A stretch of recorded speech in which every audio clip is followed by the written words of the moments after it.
तो जैसे सब बच्चे क्रिकेट खेलते हैं, मैं भी वही रबड़ की बॉल से, टेनिस बॉल से क्रिकेट खेलता रहता था। तो जब मैंने उसको देखा तो वो मुझे कहता कि हाँ मैं तेरा एडमिशन करा दूंगा। क्रिकेट के सारे हुनर आपने वहाँ सीखे। तो आप शुरू से ही लेफ्ट आर्म स्पिनर थे? मतलब बास्केटबॉल की आधी टीम वहीं से, वॉलीबॉल की टीम वहाँ से, इवन जिम्नास्टिक बाद में आई है, पर असली जिम्नास्टिक वहीं पे होती थी। दिल्ली का जो अरुण जेटली स्टेडियम है इतना बड़ा पहले नहीं हुआ करता था। मैं सारे मैच खेला, उसके बाद वो लड़का मुझे नहीं पता कहाँ गया। जो हमारे इंटर कॉलेज होते थे उसमें बड़ी राइवलरी होती थी दिल्ली में। हाँ, आप किस कॉलेज से? मैं हिंदू कॉलेज से था। 2 मैच के अंदर मैंने 21 विकेटें ली, 5-5, 6-5 करके। वो उनका चहेता हो जाता था, फिर उनसे बात भी करते थे, वरना अनफिट लोगों से तो बात भी नहीं करते थे। हाँ, देखो लाइकिंग डिसलाइकिंग तो हर जगह ही होती है। बड़ा प्लेयर बनता है अपनी मेहनत से और अपने एक्सपीरियंस के साथ, अच्छा और बुरा समझता है। उस समय तो ज्यादा वीडियो कवरेज भी नहीं होती थी। आप किसी प्रतिनिधि टीम के बल्लेबाज को ज्यादा उसकी वीडियो भी नहीं देखते थे। नमस्कार, मुनीश जॉलीज डगआउट में आप सभी का स्वागत है। दोस्तों, कुछ अंतराल के बाद हम लोग वापस आ गए हैं और सबसे बड़ी बात यह कि आज उस टॉपिक पे बात करने जा रहे हैं जिस टॉपिक से मैं बचपन से जुड़ा हूं। स्पोर्ट्स से रिलेटेड हमने कोई भी पॉडकास्ट अभी तक किया नहीं है, लेकिन आज मेरे साथ एक खास मेहमान है जिनके साथ हम स्पोर्ट्स की जो सीरीज है उसको भी शुरू कर रहे हैं। दोस्तों, हम बात करते हैं इंटरनेशनल स्टार्स की। बहुत कम हम डोमेस्टिक स्टार्स को उतना तवज्जो देते हैं जितना देना चाहिए। कुछ आलीशान प्लेयर्स रहे जो अरसे तक डोमेस्टिक क्रिकेट खेलते रहे, लेकिन उन्हें कभी अंतर्राष्ट्रीय टीम में या अंतर्राष्ट्रीय टूर्नामेंट्स में खेलने का मौका नहीं मिला। बड़े बड़े नाम आते हैं, पद्माकर शिवालकर, राजेंद्र गोयल, जो विकेटें ले गए डोमेस्टिक क्रिकेट में। बहुत सारे ऐसे और बल्लेबाज हैं जिनकी तालिका बहुत लंबी है। भास्कर पिल्ले उनमें से एक थे जो डोमेस्टिक क्रिकेट में बहुत अच्छा कर गए, लेकिन खेलने को मिला सिर्फ एक अंतर्राष्ट्रीय मैच। लेकिन आज मैं जिस दिग्गज खिलाड़ी से आपका परिचय कराने जा रहा हूं, वो 20 साल की उम्र में रणजी ट्रॉफी खेल गए एक ऐसी टीम से जो हिंदुस्तान की टॉप 2 टीम्स में गिनी जाती थी, और वो थी दिल्ली। 2 इसलिए क्योंकि बॉम्बे और दिल्ली उस समय उनका दबदबा था, और दिल्ली की तरफ से 20 साल की उम्र में रणजी ट्रॉफी में डेब्यू करना, और वो भी बतौर left arm spinner star studded team के बीच में रहकर, मेरे ख्याल से ये एक बहुत बड़ी उपलब्धि है। मेरे साथ एक ऐसे शख्स जुड़ रहे हैं जिन्होंने फर्स्ट क्लास क्रिकेट में लगभग 400 विकेटें ली हैं, 350 के लगभग रणजी ट्रॉफी में विकेट्स हैं, और लेफ्ट आर्म स्पिन के साथ साथ बल्लेबाजी से भी उन्होंने फर्स्ट क्लास क्रिकेट के बहुत सारे मैचेस जिताए हैं। मैं आप सभी के साथ स्वागत कर रहा हूं प्रदीप जैन का।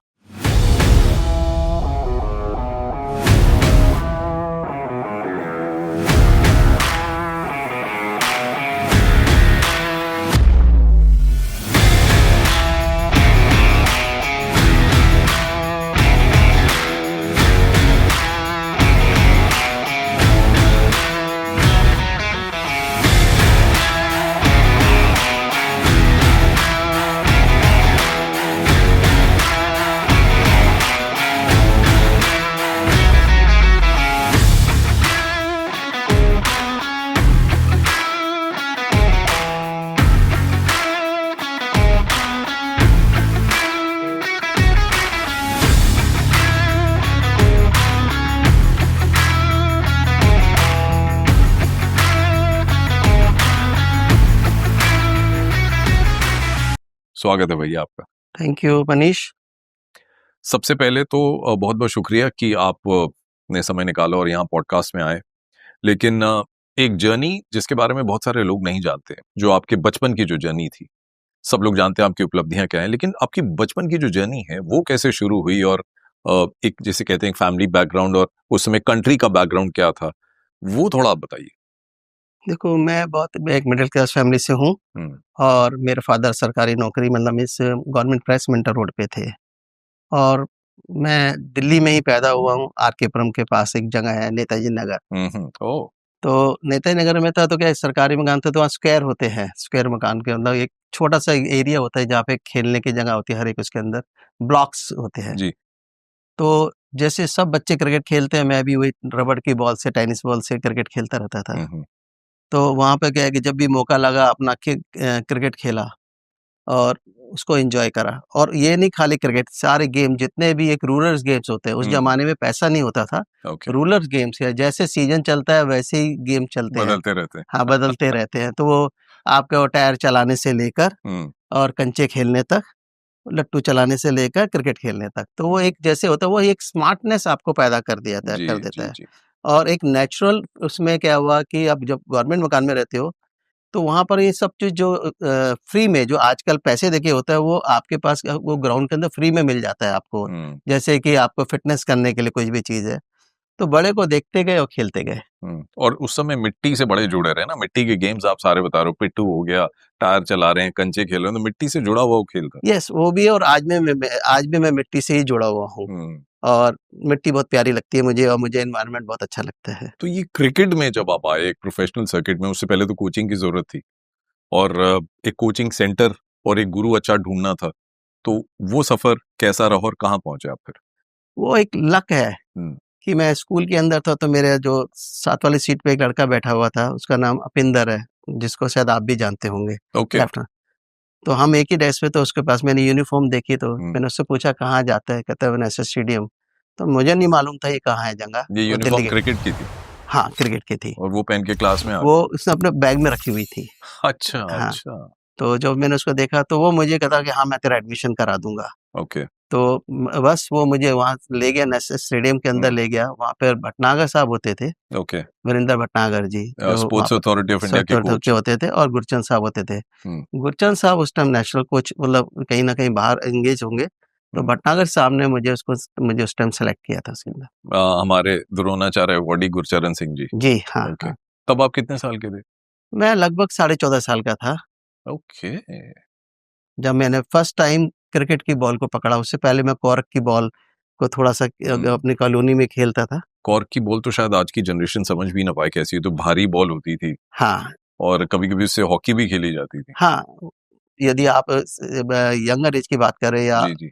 पैसा तो इतना था नहीं, तो उसके अंदर पहले टेनिस बॉल होती थी, फिर उसके बाद कॉर्क की बॉल आती थी। क्रिकेट की बॉल को तो खरीदना मुश्किल था। जी जी। उसके बाद सिलेक्शन हुआ आपका, या कोई भी आ सकता है? नहीं, उसमें 7 तारीख को एक ट्रायल होता था। उसमें जैसे सारे बच्चे को 7 तारीख को बुलाया करते थे हर महीने। ओके। तो उसके अंदर जो उनको ठीक लगता था उसको वो सिलेक्ट कर लिया करते थे। तो ये सब आप अपने आप कर रहे हो? आपके पेरेंट्स ने नहीं कहा कि चलो आपको एकेडमी में हम एडमिशन दिलाते थे जैसे आजकल होता है? नहीं, नहीं, ये नहीं है। और ना ही उनको ये पता कि ये कि जगह कहाँ पर है। आप खुद ही अपना बसों के अंदर जाते हो, और बस के अंदर, क्योंकि मैं दरियागंज में पढ़ता था, तो बस में जाना आना आ गया था मुझे। तो मैं बस से पटियाला हाउस, यानी आप बोलते हैं नेशनल स्टेडियम, जो आज के डेट में ध्यानचंद स्टेडियम है। जी जी जी। तो वो इससे खूबसूरत जगह, और मैंने आज तक, मैं सोचता हूँ यदि दुनिया में यदि कोई मुझे बोले कि सबसे सुंदर जगह कौन सी है, या तो आपकी यादें हैं, तो वो नेशनल स्टेडियम है। क्योंकि आपने वहाँ क्रिकेट सीखी है, आप क्रिकेट के सारे हुनर आपने वहाँ सीखे, तो आप शुरू से ही लेफ्ट आर्म स्पिनर थे? हाँ, मैं शुरू से लेफ्ट आर्म स्पिनर था। खाली सीखना नहीं, जो नेशनल स्टेडियम है ना, वो अपने आप में एक इंस्टीट्यूट है वहाँ पर। खाली क्रिकेट ही नहीं होती थी वहाँ, हॉकी, एथलेटिक्स का, बास्केटबॉल, वॉलीबॉल, जिम्नास्टिक। क्यों भैया, मैं भी उसी स्टेडियम से क्रिकेट मैंने सीखी है। तो ये तो वहाँ स्पोर्ट्स अथॉरिटी ऑफ इंडिया, अभी नाम है, पहले नेशनल इंस्टीट्यूट ऑफ स्पोर्ट्स होता था, NIS कहते थे। हाँ जी। पर तब भी, ये कौन से साल की आप बात बता रहे हो जब आपने नेशनल स्टेडियम ज्वाइन किया? मैं नेशनल स्टेडियम गया इसके अंदर 80 के अंदर, 1980 में। 1980 में? 1980 तब भी इतना हरा भरा था जो इतने चर्चे होते थे? बहुत खूबसूरत, जिसे आप बोल सकते हैं ना कि छोटा ग्राउंड, 4 सरदार कोच, और हर गेम से 5-5, 6-6 इंडिया प्लेयर निकलते थे। मतलब बास्केटबॉल की आधी टीम वहीं से, वॉलीबॉल की टीम वहां से, इवन जिम्नास्टिक बाद में आई है, पर असली जिम्नास्टिक वहीं पे होती थी। और एथलीट और प्लस हॉकी की तो आधी टीम नेशनल स्टेडियम से निकलती थी। और वहां पे तो इंटरनेशनल मैचेस भी बहुत होते थे हाँ, नेशनल स्टेडियम। नेशनल स्टेडियम मतलब मिस, आप बोलो कि जब से साई बना ना, तो वो उसका वो जो रुतबा है वो कम हो गया। हाँ, लेकिन साइमल्टेनियसली जब आप गुरचरण सिंह जी के अंडर नेशनल स्टेडियम में खेल रहे थे, नेशनल स्टेडियम के बिल्कुल बाहर इंडिया गेट के बड़े बड़े लॉन्स थे, जहां पर आज नेशनल वॉर मेमोरियल बन गया। वहां पे तो हजारों की तादाद पे लोग क्रिकेट खेलने आते थे, और वहीं पर एक क्लब भी था दिल्ली का, मद्रास क्लब, वो रेगुलरली वहां प्रैक्टिस करता था। हाँ। और वहां से भी एक इंडिया के प्लेयर निकले। तो वो उस समय कंट्री की हालत हमारी ऐसी थी कि हमारे ग्राउंड्स भी उतने अच्छे नहीं होते थे, लेकिन क्रिकेटर्स का वो क्रिकेट का क्रेज लोगों में बहुत था। क्रिकेट का क्रेज बहुत था, ग्राउंड अच्छे नहीं थे, बिल्कुल सही बात है। मद्रास क्लब तो मैटिंग पे प्रैक्टिस करता था, वहाँ इंडिया गेट लॉन्स और में। लॉन के अंदर, और अपना पहले आएंगे, मिट्टी को पहले साफ करेंगे, फिर उसके अंदर मैट लगाएंगे।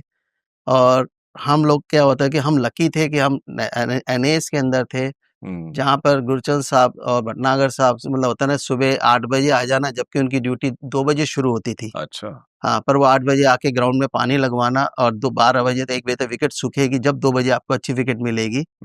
तो वो एक, और वहाँ से एक डिसिप्लिन, जो नेशनल स्टेडियम का एक डिसिप्लिन था उनका, कि भाई मतलब जो कोचेस का, मतलब मैं खाली बार-बार ये नहीं बोल सकता कि खाली क्रिकेट के कोच का, मैं जितने भी गेम का था, वो एक ही था कि 2 बजे सारे कोच बाहर निकलते थे, और मतलब एक जो माहौल बनता था, वो आपको माहौल, उस माहौल ने ही आपको खेलना सिखा दिया। वाह! मैं ना रिविजिट कर रहा हूँ, क्योंकि जब मैंने नेशनल स्टेडियम ज्वाइन किया, वो था अराउंड 1986-87, और जो बातें आप कह रहे हो ना, वो तब भी थी वहां पर। लेकिन वो डिसिप्लिन तो जरूरी था। आप भी उतने डिसिप्लिन थे क्रिकेट फील्ड में आने से, या आपकी लाइफ में वो डिसिप्लिन ने कुछ बदलाव किया? मैं मोस्ट डिसिप्लिन और हार्ड वर्किंग उसमें था, दोनों चीजें। यदि मतलब आज भी मैं लगभग 60 साल का हो गया हूँ, पर मैंने कभी घड़ी नहीं पहनी। ये आपको बताने की क्या जरूरत थी, लगते थोड़ी ना। वो अलग बात है, पर कहने का मतलब है, जब पीछे आप 80 की बात करते हो, तो आप ऐसे कैलकुलेशन करके देख लेंगे, तो भी आपका कितना जो प्यार मोहब्बत, और वहाँ जो आज भी जब भी मैं इस ग्राउंड को आज भी बुक करता हूँ कभी अपने कंपनी के लिए, जी, तो मैं एक एक पेड़ पौधे से बात कर सकता हूँ। ये क्रिकेटर कह रहा हो, क्रिकेटर समझ सकता है कि हम उन पौधों से बात करते थे, हम पेड़ों से बात करते थे। जब घास कटती थी, वो घास की भैया स्मेल आती थी मुंह में, सूंघते थे तो ऐसा लगता था कि कोई जड़ी बूटी ऐसी सूंघ ली और हम लोग जिंदा हो गए दोबारा से। जिस जगह से आप बने हो, जहाँ से 12 टेस्ट प्लेयर निकले हों, और मेरे जैसे 100 से ज्यादा प्लेयर रणजी ट्रॉफी प्लेयर निकले हों, तो आप उस माहौल को समझ सकते हो। और हिंदुस्तान के जितने भी जो इंटरनेशनल टीम थी, वो फिरोजशाह कोटला में प्रैक्टिस नहीं करती थी, वो नेशनल स्टेडियम में प्रैक्टिस करती थी, क्योंकि इतनी अच्छी विकटी थी और इतना सुंदर एनवायरनमेंट था। वो नेशनल स्टेडियम में जब इंटरनेशनल टीम्स आई ना, हम जितने लोग वहां पे क्रिकेट सीखते थे, हमें एज अ नेट बॉलर बुला लिया जाता था। तो हमारे बहुत सारे किस्से हैं, उसके बारे में हम लोग बात करेंगे। लेकिन मैं फिर से एक बार बचपन की तरफ आपके चलना चाहता हूँ। तो वो पहली बार जूनियर ट्रॉफी में आपकी सिलेक्शन हुई, फिर आपने परफॉर्म किया, अच्छा वो कब हुआ? बस मैं उसके 3 महीने बाद ही, जो डीडीसीए में जो अंडर 15 का ट्रायल था, जी। तो मेरे को तो पता भी नहीं था कि फिरोजशाह कोटला में कैसे जाते हैं। तो भटनागर साहब ने बोला कि भाई वहाँ ट्रायल हो रहा है, तो नहीं गया। मैंने कहा जी कहाँ पे? कहते वहाँ जाओ। तो मैं वहाँ चला गया ट्रायल पे, फिरोजशाह कोटला में। वहाँ पे आपको याद होगा, वहाँ पे 2 नंबर ग्राउंड, 3 नंबर ग्राउंड हुआ करते थे, तो ट्रायल वहीं हुआ करते थे। हाँ, तो मैं उसको थोड़ा सा और रिफाइंड वे में कह देता हूँ कि ये जो स्टेडियम आप अभी देख रहे हो, दिल्ली का जो अरुण जेटली स्टेडियम है, इतना बड़ा पहले नहीं हुआ करता था। ग्राउंड साइज उतना ही था, लेकिन स्टेडियम इतना बड़ा नहीं था। और इस स्टेडियम के पीछे Kotla number 2 and Kotla number 3 होते थे।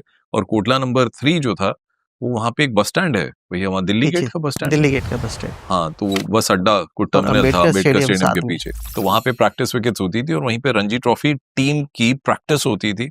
और अंडर 15, अंडर 17, अंडर 19 के भी ट्रायल्स वहीं होते थे। हाँ, तो लकी ये है कि मतलब मिस जब मैं वहाँ गया, तो वहाँ मेरे को आज तक भी याद है कि जो वहाँ पर जेके शर्मा जी होते थे, जो सिलेक्शन में थे, तो उन्होंने मुझे देखा।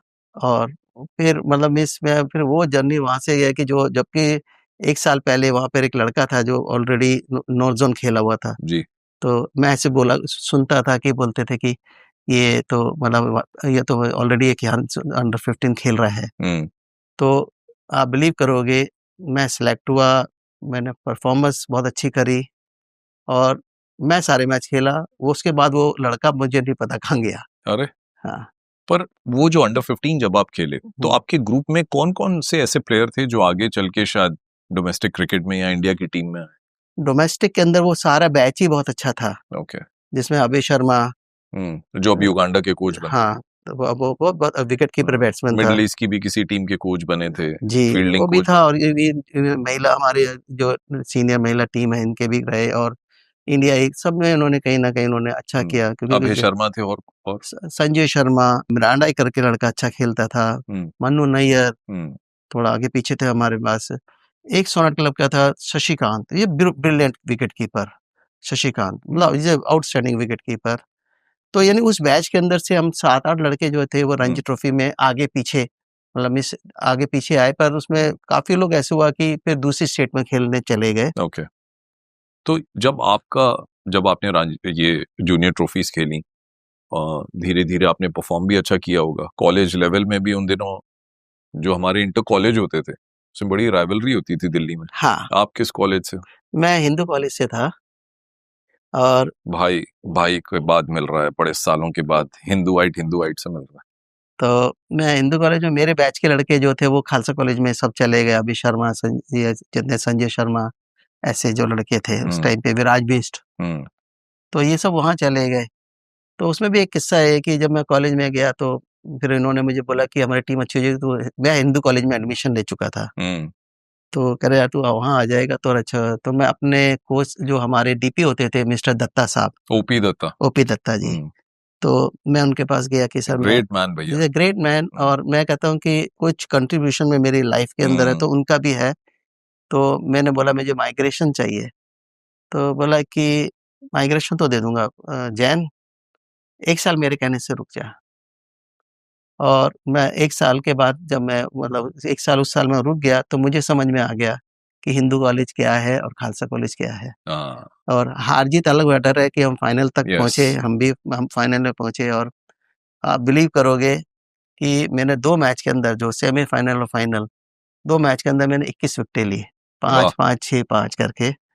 और पर आप अफ़सोस ये होगा कि मैं फिर भी यूनिवर्सिटी में सेलेक्ट नहीं हुआ। अरे! और हम लोग फाइनल हार गए थे, हिंदू कॉलेज हार गया था। तो हिंदू कॉलेज की परंपरा रही है, फाइनल में पहुंचते थे, पता नहीं क्यों हार जाते थे। तो मैंने भी जब कप्तानी की, बड़ी मेहनत करके फाइनल में पहुंचे, और एक बहुत ही बेकार सा मैच फाइनल हम लोग हार गए थे। कुछ रहता है, लक और टेम्परामेंट का फर्क रहता है, जबकि हमारी टीम के अंदर उसमें साबा करीम भी था। ओके, साबा करीम जो आजकल और कमेंट्री कर रहे हैं। एक अमरीका दयाल होते थे, ये दोनों लड़के बिहार से जो जूनियर इंडिया खेल के आए थे, जी जी, ये भी इस टाइम उस बैच के अंदर थे। प्रदीप भाई, अब बात करते हैं, जब आपका सिलेक्शन जूनियर ट्रॉफीज खेल के, यूनिवर्सिटी खेल के, इंटर कॉलेज खेल के, जब आपका रणजी ट्रॉफी में पहली बार नाम आया, तो आपको कैसा लगा और आप कितने साल के थे? मैं लगभग, नाम तो मेरा 19 साल की उम्र में आ गया था, मैं बीमार हो गया था, अगले साल आया, फिर 20वें साल नेक्स्ट ईयर। और जो मैंने जूनियर में और यूनिवर्सिटी के अंदर परफॉर्म किया तो मेरा नाम चल पड़ा। और उसमें भी क्या है कि जैसे कि हम पीछे बातें कर रहे थे कि नेशनल स्टेडियम की ही बात कर रहे थे, तो सारे कैंप वहीं लगते थे, एज ए बॉल हम लोग नेट बॉलर वहाँ हुआ करते थे। तो उसके अंदर क्या है कि बिशन सिंह बेदी सर जो थे वो सेक्रेटरी होते थे डीडीसी के। ओके। तो हम लोग क्या है कि उनका यही था, पहले उनका एग्जाम पास करना मुश्किल था, यदि आप उनके एग्जाम को पास कर लेंगे तो वो आपको पूरा सपोर्ट करते थे, मतलब पहले सबसे पहले दौड़ना। अच्छा, ये उनके एग्जाम के बारे में आप एग्जाम बता रहे था हैं। तो बिशन सिंह बेदी सर का एग्जाम क्या होता था भैया? वो एग्जाम वेरी टफ, जिसके अंदर क्या है कि आप तो सबसे पहले स्किल से पहले आपके फिटनेस के ऊपर उनका एक था कि आपकी फिटनेस का लेवल क्या, आप 5 दिन क्या 10 दिन खड़े हो सकते हो, उस लेवल का एक पूरा एक उनका था कि भाई दौड़ो, रनिंग उनका था, और कैचिंग कराते। और वो पर ये उस दौर में बिशन सिंह बेदी फिटनेस पे इतना जोर लोगों को क्यों देते थे? क्या उनके इंटरनेशनल एक्सपोजर की वजह से वो देखते थे कि बाहर की जो टीमें ऑस्ट्रेलिया इंग्लैंड इतना करती? यस, वो ऑस्ट्रेलिया टीम को देखा है उन्होंने था, तो उनको ये पता था। और वो इवन ये भी बोलते थे कि मैं फिट होता तो मैं इससे और आगे खेलता, ज़्यादा खेलता। तो उनको यानी यदि आप नेट पे भी बैटिंग भी कर रहे हैं तो लगभग वो 15-20 मिनट की बैटिंग के अंदर वो 100 रन आपको दौड़वा देते थे। हाँ, बिल्कुल। और उसके बाद भी आपको 4 राउंड पैड पहन के और बल्ला लेके आपको जैसे फौजी की तरह आपको पूरा करना पड़ेगा। जी जी। तो उनका ये था कि भाई आप फिटनेस, जैसे आज के डेट में जो लोग फिटनेस कर रहे हैं, तो उनका वाला वही एक फंडा था। तो बिशन सिंह बेदी सर की एक बात थी कि वो मेहनत बहुत कराते थे, जैसा प्रदीप भाई ने बोला, और वो सबको कराते थे। He was not selective. लेकिन जो उनके फिटनेस टेस्ट को पास कर गया बिशन सिंह बेदी, हम उन्हें बेदी पाजी कहते थे, वो उनका चहेता हो जाता था, फिर उनसे बात भी करते थे, वरना अनफिट लोगों से तो बात भी नहीं करते थे। हाँ, देखो लाइकिंग डिसलाइकिंग तो हर जगह ही होती है, पर उनका क्या है कि उन्होंने मेरे लिए ये हो गया कि एक वरदान साबित हो गया। जी, जी। क्योंकि उन्होंने हमारे को सारे जितने भी दिलीप ट्रॉफी के या रणजी ट्रॉफी के, जब मैं जूनियर भी खेल रहा था, हुँ, तो मैं उन प्लेयरों के लिए जो हम बात कर रहे थे कि वो हुँ, मैं रणजी ट्रॉफी टीम को बॉलिंग करा करता था। ओके। तो मुझे पता ही नहीं चला कि डेब्यू क्या होता है, क्योंकि मैं अच्छा। तो उन्हीं के बीच में रहता था। भई सालों से, पिछले 2 साल से उनके साथ ही था। यदि जो ट्रेंड को आज आप बात करोगे तो वही सेम ट्रेंड वो बहुत हुँ, पहले कर चुके थे, कि भई मैं जो रणजी ट्रॉफी टीम के साथ 2-3 साल से घूम रहा हूँ, हुँ, और वो मतलब उनको नेट पे बॉलिंग करता रहता था। तो क्या हुआ, जब मेरा डेब्यू हुआ तो मुझे वो, मेरे दिल में वो धड़कन नहीं आई जो एक डेब्यू करने में या प्रेशर आता है, वो नहीं हुआ, वो प्रेशर नहीं आया। नहीं आया। पर एक एडवांटेज भी तो होगा ना, आप left arm spinner, Bishan Singh Bedi left arm spinner. वो एडवांटेज नहीं, देखो ग्राउंड में आपको खेलना है। नहीं, पर मैं ये कह रहा हूँ कि वो जो लेफ्ट आर्म स्पिन का जो हुनर था। वो हाँ, यस, मैं आपको बताऊँ, उन्होंने मुझे बहुत सारे, क्या हुआ, मैं नहीं, मनिंदर सिंह, मेरे जैसे और भी ऑफ स्पिनर, लेफ्ट आर्म जितने भी थे, वो बेदी पाजी उस टाइम बॉलिंग करके दिखाते थे। हाँ। तो उन्होंने हमें उस छोटी-सी उम्र के अंदर ना, 15 साल की उम्र में ही, मैं तो ये बोल सकता हूँ, मैं हुँ, उस टाइम 15 या 16 का था, और मन्नी तो इंडिया खेल रहा था। हुँ, तो उसके अंदर क्या है कि उन्होंने एंगल से बॉलिंग करना बताया कि भई विकेट के पास से क्या होता है, विकेट के बीच में से फेंकोगे किस एंगल पे बॉल जाएगा, दूर से फेंकोगे क्या होगा, अंदर आर्मर मारोगे कैसे जाएगी, 2 तरीके से। तो उन्होंने क्या है कि जो उनका अपना 20 साल का इंटरनेशनल एक्सपीरियंस था जो उनके हुँ, क्रिकेट का, उन्होंने वो हम जैसे छोटे बच्चों को दे दिया, हुँ। जो आज तक हमारे काम आता है। और आप वही चीज़ तो आगे पास ऑन भी तो कर रहे हो। यस, बिल्कुल पास ऑन कर रहा हूँ मैं, बिल्कुल अपनी कोचिंग के अंदर भी उसको पास ऑन करने की कोशिश करता हूँ। उसके हुँ, अंदर कुछ अभी लेफ्ट आर्म स्पिनर अच्छा खेल रहे हैं दिल्ली के लिए इस टाइम पे। हुँ। तो आपने 4 सीज़न्स खेले दिल्ली के लिए, जी। तो ऑलमोस्ट इंडिया की टीम थी उस समय जो जो एकादश खेलती थी। हाँ, बहुत बहुत ही, वो एक ड्रेसिंग रूम क्या होता था कि जो उसके अंदर आपको जो आपके हीरोज़ होते हैं, हुँ, वो आपको सारे के सारे उस ड्रेसिंग रूम के अंदर आपको दिखते हैं, और जो यंग बच्चे थे, हमारा एक सोफ़ा होता था और बाकियों को सबका सिंगल-सिंगल हुआ करता था। ओके। क्योंकि मतलब उसमें यदि आप बड़े-बड़े नाम लोगे तो जिम्मी पाजी, मदन लाल जी मेरे कप्तान हुआ करते फर्स्ट। मोहिंदर अमरनाथ, हाँ, मदन लाल 83 के विनर्स। हाँ, फिर जब खन्ना, आप टीम में आए तो ये लोग दिल्ली की टीम में एकादश में थे। हाँ, कीर्ति आज़ाद, वली भैया, सुनील वॉल्सन, 4 नाम ले लिया आपने हाँ, 83 वर्ल्ड कप टीम हाँ के, जी। बताइए? और इसके अलावा भी मनोज प्रभाकर पर नया हाँ, अपकमिंग हो चुका था, ओके। रमन लांबा जी, फिर Shukla ji right arm leg spinner, Rakesh Shukla. Rakesh Shukla ji, वो बढ़िया बॉलिंग और बैटिंग करते थे, बहुत उम, कमाल की बैटिंग। उनकी उनकी बदौलत ही तो मैं बंगाल में गया, दिल्ली से बंगाल मैंने शिफ्ट किया। हाँ, तो कहने का मतलब है कि आपको ना उस ड्रेसिंग रूम से, जो आपको क्या है कि जितनी क्रिकेट आपको हुँ। ग्राउंड से सीखने को मिलती है, उससे ज़्यादा आपको ड्रेसिंग रूम से सीखने को मिलती है।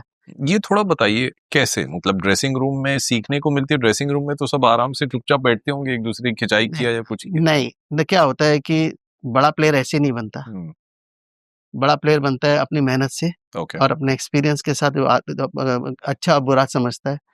तो उसमें क्या होता था कि आज के ज़माने में यूट्यूब की तरह नहीं है, तो उस ज़माने में क्या होता है, जब मैच फँसता था, हुँ, पहले नहीं बोलते थे। ओके। जब मैच फँसता था, मान लो कोई मैच ऐसा हुआ कि आपको, यदि आप हार गए, तो आप क्वालीफाई नहीं करेंगे, मान लो दिल्ली, तो आपको उनको जो सीनियर प्लेयर उनको दिलीप ट्रॉफी खेलने को नहीं मिलेगा, ओह! और वहाँ से सिलेक्शन होगी।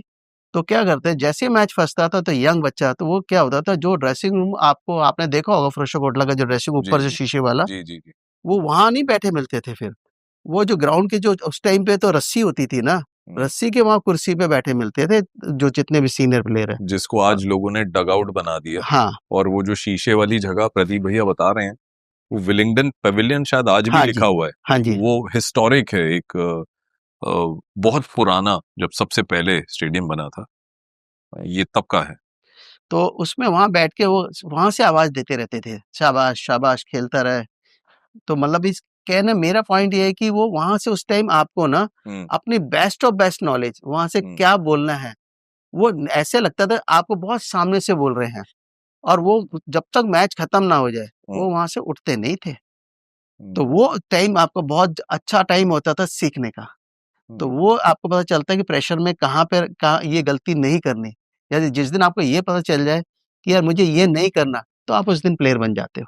दिल्ली एक हिस्टोरिक रणजी ट्रॉफी का फाइनल खेली थी कर्नाटका से, तब आप दिल्ली की टीम में थे? नहीं, मैं उस नहीं, तो उसके बाद 88 के अंदर हुआ था वाला जो चैंपियन हुआ है, या जो मेरा फर्स्ट ईयर डेब्यू हुआ था, हम फाइनल में कर्नाटका से हार गए थे उसके इसके अंदर।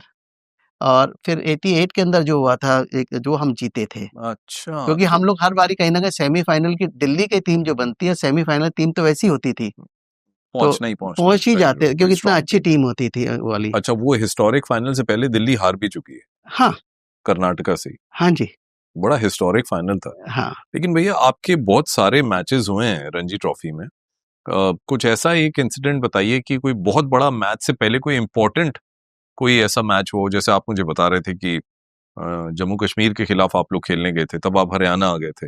हाँ। तो इससे पहले कि हम उस मैच में बने, तो आप हरियाणा क्यों आ गए?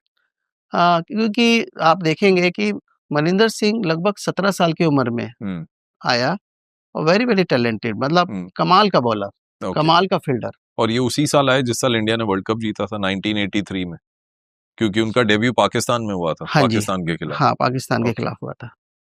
तो मतलब फिर हम दोनों साथ साथ खेले कुछ मैचेस जी। तो फिर एक ऑफर आया मेरे पास हरियाणा से कि भाई, क्योंकि विजय यादव क्योंकि वो हरियाणा से खेलता था, हम दोनों ओएनजीसी में थे, कि भाई हमारे पास गोयल साहब के बाद कोई लेफ्ट हैंड स्पिनर नहीं है। तो फिर मैंने अपने कहते हैं घर वालों से बात करी, और दिल्ली में एसोसिएशन से, तो उन्होंने मुझे एनओसी दे दिया, और मुझे फरीदाबाद ही जाना था, तो इसलिए मुझे ज़्यादा दूर भी नहीं था कि भाई मेरे घर से 30 किलोमीटर की दूरी पे मैं डेली अप डाउन करा करता था। ओह, हाँ। 30 किलोमीटर आपके लिए कुछ भी नहीं है, लेकिन आजकल तो बहुत मायने रखता है ट्रैफिक में।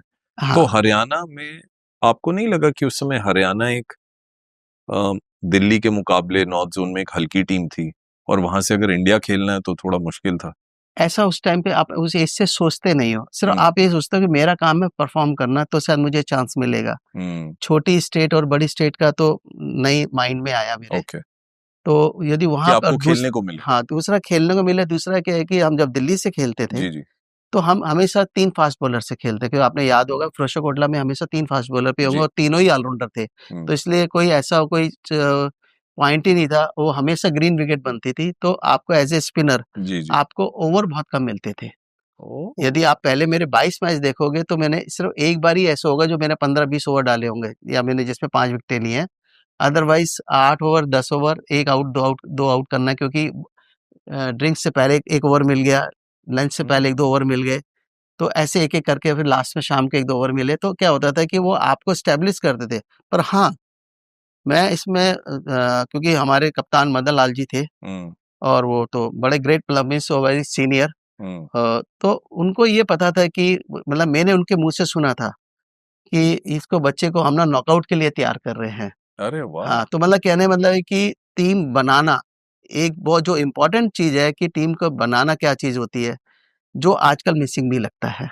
हम एक क्रिकेट की गैदरिंग में मिले थे, तो ये सारी बातें आप मदीपा से कह रहे थे, मदन लाल जी जिनको हम प्यार से मदीपा कहते हैं, तो उन्होंने कुछ बातें वो भूल भी गए थे कि अच्छा मैंने ऐसे कहा था, तो इसका मतलब उन्होंने बहुत सारे प्लेयर्स को बैकअप किया होगा। यस, क्या होता है कि बैकअप, यदि आप बैकअप नहीं करते तो टीम नहीं बन सकती, क्योंकि क्या होता है कि फॉर्म एक ऐसी चीज़ है जो कभी भी जा सकती है, आ सकती है, तो मतलब यदि आपने उसमें टैलेंट देखा है, तो आपको उसका समय का भी इंतजार करना पड़ेगा, कि भाई अभी इसका समय ठीक नहीं चल रहा, तो उसमें बोला कि नहीं, हम इसको नॉकआउट के लिए तैयार कर रहे हैं। तो मुझे क्या होता था लास्ट में, जब उस बॉलिंग को तो खुद भी करके आउट कर सकते थे बैट्समैन को, या मनोज प्रकाश जी भी आउट कर सकता था, और या मुझे बॉलिंग दे दिया कि 4-5 ओवर डाल, 1-2 आउट हो जाएंगे, तो 3-4 हो जाएंगे। ये बहुत दिलचस्प आपने बात बोली, दिल्ली की टीम जहां 3 फास्ट बॉलर्स हैं जो इंडिया खेल रहे हैं, आप अगर होम ग्राउंड पे विकेट बनाओगे तो उन्हीं के लिए बनाओगे, क्योंकि वो इंडिया के बेस्ट बॉलर्स हैं। हाँ जी। और फिर एक स्पिनर को तो मौका नहीं मिल रहा है। हाँ, तो वो 3 फास्ट बॉलर्स मदन लाल जी हो गए, मनोज प्रभाकर, संजीव शर्मा थे इसके अंदर, अतुल वासन उसके बाद आ गए थे, आ गया इसके अंदर। तो वो हमने विकेट जो है फास्ट बॉलर्स के लिए बनानी है, और 6-7 विकेट अगर गिर गए तो चलो स्पिनर को फॉर अ चेंज ले आए। हाँ, तो ये बड़ा टैक्टफुल बात आपने बताई। हाँ, तो इसलिए जब भी आप देखोगे कि 8-9 नंबर तक ना आपका ऑलराउंडर ही चलते रहते थे। यदि आप कोई भी जो 100 रन बना सकते थे, जो इंडिविजुअल 100 रन बना सकते, दिल्ली की बैटिंग की बात कर रहा हूँ, तो इसलिए आपने देखा होगा कि हमारी टीम बहुत बैलेंस थी इसके अंदर। तो ये वजह थी कि आप हरियाणा गए कि वहां आपको एक्सपोजर और हाँ, थोड़ा ओवर्स मिलेंगे, एक्सपोजर मिलेगा। हाँ, यदि आप वहाँ से मेरा हरियाणा का रिकॉर्ड देखेंगे, हम्म तो आप ये देखेंगे कि उसके अंदर जो मैंने वहाँ से जो 60-62 मैचेस जो भी वहाँ से हम्म खेले हैं, जी जी। तो हर तीसरी-चौथी इनिंग के अंदर मेरे 5 और 5 से ज़्यादा विकेटें हैं। हम्म तो उसके अंदर तो क्योंकि वहाँ पे मेरे को 20-22 ओवर करने का मौका मिल जाता था।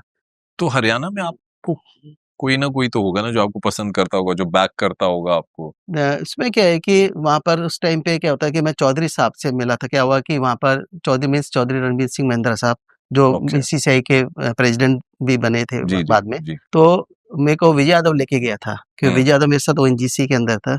इंडिया प्लेयर विजय वो यादव। हाँ, बाद में इंडिया खेला, पर वो मेरे ही बैच का था, वो हरियाणा से, तो मैं दिल्ली से खेला करता था जब। हम्म तो उन्होंने बोला कि गोयल साहब के बाद हमारे पास कोई लेफ्ट आर्म स्पिनर नहीं है। ओ तो प्रदीप भाई, यदि हमें एक लेफ्ट आर्म स्पिनर की जरूरत हाँ है, तो उन्होंने मुझे सरकार तलवार सिंह से मिलवाया। ओके। फिर सरकार तलवार जी ने बोला कि आप एक बार ये भिवानी में मतलब इनसे चौधरी साहब से मिल के आओ, हम्म तो फिर आपको देखेंगे। तो फिर मैं उनसे मिल के आया, तो वो मुलाकात भी बड़ी दिलचस्प, और मुझे वो पर्सनैलिटी बहुत पसंद है। हम्म यदि मैं उनके पास करीब-करीब इस 20-30 साल के अंदर मैं 12 बार ही गया हूँ, तो कुछ ना कुछ सीख के ही आया हूँ। अच्छा हाँ, क्योंकि वो टू द पॉइंट बात करते हैं, अच्छा। और मतलब आप उनको, यदि आप उनका फ़ोकस और उनको देखोगे, तो दूर से तो मुझे पता नहीं, पर अंदर से पास से मिलते हैं, तो आपको उनसे कुछ ना कुछ सीखने को मिलता है। अच्छा, हाँ, तो रणबीर सिंह महिंद्रा जी ने आपको एक तरीके से एक एक बैकिंग उनकी मिली कि भाई आप आए हैं यहाँ पे, आप अच्छे प्लेयर हो, जब तक आप अच्छा करोगे आप खेलोगे। बिल्कुल श्योर, ये बात 100%, मतलब ये बात कभी हुई ही नहीं इसके बाद कभी क्या भी। हरियाणा भी एक ऐसा स्टेट था जहां मतलब जो अच्छा कर रहा है उसी को ही चांस मिलता था? जो अच्छा कर रहा है उसको चांस मिलेगा ही मिलेगा। हाँ। मतलब वो सीट को कोई आपको और कोई बात भी नहीं उठेगी। जो अच्छा नहीं कर रहा है वो ही बदलते जाएँगे। ओके। पर आप जनरली देखोगे तो हमारे उस कोई भी बैच के अंदर हम्म हमारे 8-9 लड़के, 10 लड़के वही चलते रहे हैं। ओके। यदि आप किसी तरह से शुरू से नाम लेंगे लास्ट तक, हम्म तो आप उसके अंदर 10 नाम हमेशा मिलेंगे आपको। वो नहीं बदले। बाद में हाँ। 12, 13, 14 में कोई बदलता रहा, तो बदलता रहा। तो प्रदीप भाई, दिल्ली के क्रिकेट टीम का जो माहौल था उससे हरियाणा की क्रिकेट टीम का माहौल कैसे डिफरेंट था? Totally different. मतलब क्या है कि जो मैं यहाँ से सीख के गया था, जी। तो मैं ये बोल सकता हूँ कि वहाँ पे मैं वो सिखा सकता था। अच्छा। मतलब मेरे को इतना, क्योंकि जो यहाँ से मैं तैयार होके गया दिल्ली से खेल के, रणजी ट्रॉफी के जी अंदर जी से परफॉर्म जी। करके, या यहाँ से सीख के गया, हम्म उसके बाद मेरे को एज ए प्रोफेशनल वहाँ खेलना, मैं बहुत तैयार था। मतलब मुझे पता है कि कैसे आउट करना है, क्योंकि जो मेन पॉइंट है कि दुनिया अच्छा खेलती है, बैटिंग अच्छी करती है, बॉलिंग अच्छी करती है, यदि आपको आउट करना नहीं आता, तो आप अच्छे तो हो सकते हो, टैलेंटेड तो हो सकते हैं, परफॉर्मर नहीं हो सकते। ये आउट आउट करने की कला क्या है? ये यदि आप कभी भी आप 4 डे गेम खेलते हो, हम्म तो ये ना एक चेस की तरह चलती है। यदि ओके। आप चेस की तरह आप उसको यदि प्लान करके यदि आप उसको सेटअप में नहीं लाओगे, हम्म तो आप आउट नहीं कर सकते। यदि आप उसको आउट करोगे, मान लो किसी ने कैच छोड़ दिया, तो दोबारा आउट नहीं कर पाओगे। यदि आपको सेटअप करना आता है, अपनी ओ बॉल पे आपका कंट्रोल है, आप उसके अंदर आपकी विकेट की रीडिंग बहुत अच्छी है, उसके अंदर फील्ड क्या लगाते हो, यदि आपके पूरा वो चेस की तरह यदि गेम को नहीं बनाओगे, तो आप देश क्रिकेट के अंदर आप उसको एक बारी तो तुक्के से आउट हो जाता है, पर एक बारी को 2 बारी आउट करना, या आप एक बॉल यदि आप एक प्लेयर को 2 या 3 तरीके से आउट करना नहीं जानते, तो परफेक्ट विकेट के ऊपर तो आप स्ट्रगल ही करोगे। तो उस समय तो ज्यादा वीडियो कवरेज भी नहीं होती थी, हुँ। आप किसी प्रतिनिधि टीम के बल्लेबाज को ज्यादा उसकी वीडियो भी नहीं देखते थे, तो कैसे उसकी रीडिंग करते थे? जाके उनके मैचेस देखा करते थे या क्या, या कोई आके यस, कोई? ये बोल सकता हूँ उसके अंदर मैं कि आप क्या होता है कि जब आप अपने बहुत सीनियर लोगों के बीच में होते हो, जी। तो वो आपका दिखाता है कि इसका देख बैट ऐसे है, हम्म देख बैट इसने कैसे पकड़ा है, तो ओ उससे उससे बैट पकड़ना, उसकी ग्रिप से, अच्छा। उसके स्टांस से, कि भई इसका स्टांस कैसा है। हम्म तो 3 प्लस विकेट की रीडिंग, कि विकेट क्या कहती है। यदि विकेट स्पिनिंग है, तो आपको मिडल लेग पे बॉल डालना स्टार्ट करोगे आप, वहाँ से हम्म बल्कि ज़्यादा हो रही है, नहीं है तो ऑफ स्टंप से शुरू करते हो, मिडल ऑफ से शुरू करते हो। हम्म तो क्या होता है कि वो आपको, जो आपके सीनियर हैं, वो वक़्त के साथ आपको बता दिया, तो आपने एक बारी जो चीज़ सुन ली और आपने उसको परफेक्ट कर लिया। हम्म हार्ड वर्क आपको करना पड़ेगा। तो वो यदि रीड करना बहुत जरूरी होता है, क्योंकि यस, कुछ युवा भी अगर इस पॉडकास्ट को देखेंगे तो बैट्समैन की इनिशियल मूवमेंट क्या, कहीं वो पहले फ्रंट फुट अपना आगे तो नहीं बढ़ा रहा है या बैक फुट तो नहीं जा रही, ये सब चीजें हाँ देखनी पड़ती। हाँ, नहीं कैसे खड़ा है बहुत इंपॉर्टेंट है। यदि यदि आप यदि वो सब चीजों को नहीं देख रहे हैं, जैसे हम यदि बेसिक की, क्योंकि ये टाइम तो नहीं है बेसिक बात करने का, यदि आप उसको बेसिक यदि वो नहीं देखते हो तो फिर आप बॉल फेंक रहे हो, बॉल कर नहीं रहे। थोड़ा सा बताइए कि कैसे खड़ा है, स्टांस कैसे लिया, मतलब फॉर एग्जाम्पल क्या है कि मान लो यदि आप मैं एक किसी प्लेयर के बारे में बात करूं जिसके पाँव बहुत खुले हुए हैं, थोड़ा झुका हुआ है, तो जनरली आपने देखा होगा वो फ्रंट फुट की तरफ ज्यादा जाता है। सेकंड, उसका बल्ला यदि क्या होता है, हम जनरली बात करते हैं बल्ला ऐसे लास्ट में पॉइंट की तरफ खुलना चाहिए, किसी का बल्ला बंद है तो वो ऑन साइड में ज्यादा चलेगा वापस। तो आपको पता होगा कि इसका ऑन साइड में चलता है कि आप ऑस्टम के बाहर यहाँ फेंकोगे, इसका बल्ला इधर चलेगा, गेंद स्लिप में जाएगी। तो क्या है कि यदि वो चीजें आप नहीं करते हो तो आप फिर बॉल फेंकोगे, करोगे नहीं। तो इसलिए क्या है कि आप यदि वो मेहनत करो जिसमें आपको बॉल करना है, प्लस बॉल को बनाना। यदि आप बॉल को बनाओगे तो ही वो सर्व होगी। यदि आप उस बॉल को नहीं बनाओगे और यदि आपने बॉल को पुरानी कर दिया और एक तरफ से नहीं बनाया उसको, तो वो आपको जितनी मदद करनी है उतनी मदद नहीं करेगी। बॉल बनाना मतलब उसको शाइन करना। तो आप कैसे बॉल बनाते थे? जनरली वही जैसे पहले, आज तक तो आजकल तो क्या है कि थूक नहीं लगा सकते, उस जमाने में थूक लगा सकते थे। उसको एक तरफ से बहुत अच्छा शाइन करना और एक तरफ से रफ होते जाना जैसे भी हो रहा है। तो जब भी आप देखोगे जब उसको रफ तरफ से फेंकते हो तो वो ना सर्व करती है। यदि स्पिन नहीं कर रही तो सर्व हवा में सर्व करती हो जाएगी, क्योंकि उसे हवा काटेगी थोड़ी सी। तो वो वेरी वेरी इंपॉर्टेंट। तो यदि इसलिए इसको बॉल के साथ, यदि आप बॉल के साथ मेहनत करोगे तो वो आपको फल देगी। भैया रणजी ट्रॉफी में अब मैं एक ऐसे मैच के बारे में आपसे बात करना चाहता हूं जो रणजी ट्रॉफी के इतिहास में एक मेमोरेबल मैच के रूप में गड़ा हुआ है। जिसे कहते हैं ना कि एक चट्टान पे अगर आप कुछ पत्थर की लकीर से कुछ लिख दें तो वो मिटती नहीं है, उसको आप काट सकते हो लेकिन वो मिटेगी नहीं। जब आप हरियाणा की टीम में आए, द ग्रेट कपिल देव ने वो इंडिया की कप्तानी कर रहे थे, और जब वो हरियाणा से खेलते थे वो तब भी कप्तानी करते थे। तो कपिल पाजी से पहली मुलाकात कहाँ हुई, कैसे हुई, और किस तरह की पर्सनालिटी आपको तब लगे जब शुरुआत में आप मिले? कपिल पाजी से तो मुलाकात हमारी रणजी ट्रॉफी से काफी टाइम पहले हो गई थी। कुछ हमने लोकल टूर्नामेंट में भी हम साथ साथ खेलते थे। पाजी इंग्लैंड तो जाते नहीं थे, वो कहते थे नहीं, जितना टाइम इंग्लैंड में उससे ज्यादा यहाँ पे मेहनत करो तो फल मिलेगा। तो वो हमारे ऑफ सीजन की आप बात ऑफ सीजन के अंदर या जो मई जून के अंदर जो हमारी गोस्वामी गणित टूर्नामेंट, रघुवीर टूर्नामेंट होते थे, इसमें खेला करते थे। हॉट वेदर हम लोग कहते हैं उसे दिल्ली में। तो उसमें वो खेला करते थे आके, प्लस वो नेशनल स्टेडियम में प्रैक्टिस करते थे। जी। उनका घर पीछे ही था वहां से। जी। तो वो वहां पे आके तुम्हारा वहीं ऑफ सीजन में रनिंग करा करते थे। तो क्या मुलाकात तो हमारी पहले हो गई थी जी। और कुछ मैचेस भी हम साथ साथ खेले थे। पर जो रणजी ट्रॉफी वाला मैच था तो कपिल पाजी लमिस जो हमारे पास क्वार्टर फाइनल अगेंस्ट यूपी, वहां से हमारे साथ उन्होंने खेलना शुरू किया। मेरे को लगता है जितना इंटरनेशनल में वो कप्तान थे, सीरियस थे, उससे कहीं ज्यादा वो हमारे इन मैचों में मतलब इस वो बॉलिंग जो करते थे, दम लगाते थे, और मतलब 20-20 ओवर मतलब मैच के अंदर डालना, और कंटिन्यूसली होता ना 8-8 7-7 ओवर का स्पेल डालते थे। और कमाल के मतलब होता है ना, जिससे कहते हैं कि जहाँ मेन बंदा आउट करना है, जैसे फॉर एग्जांपल जैसे हम यूपी के अगेंस्ट, तो वो हम 150 पे 7 आउट हो गए। तो उसमें अमरजीत, केपी और मैंने बहुत तगड़ी बैटिंग करी। अच्छा।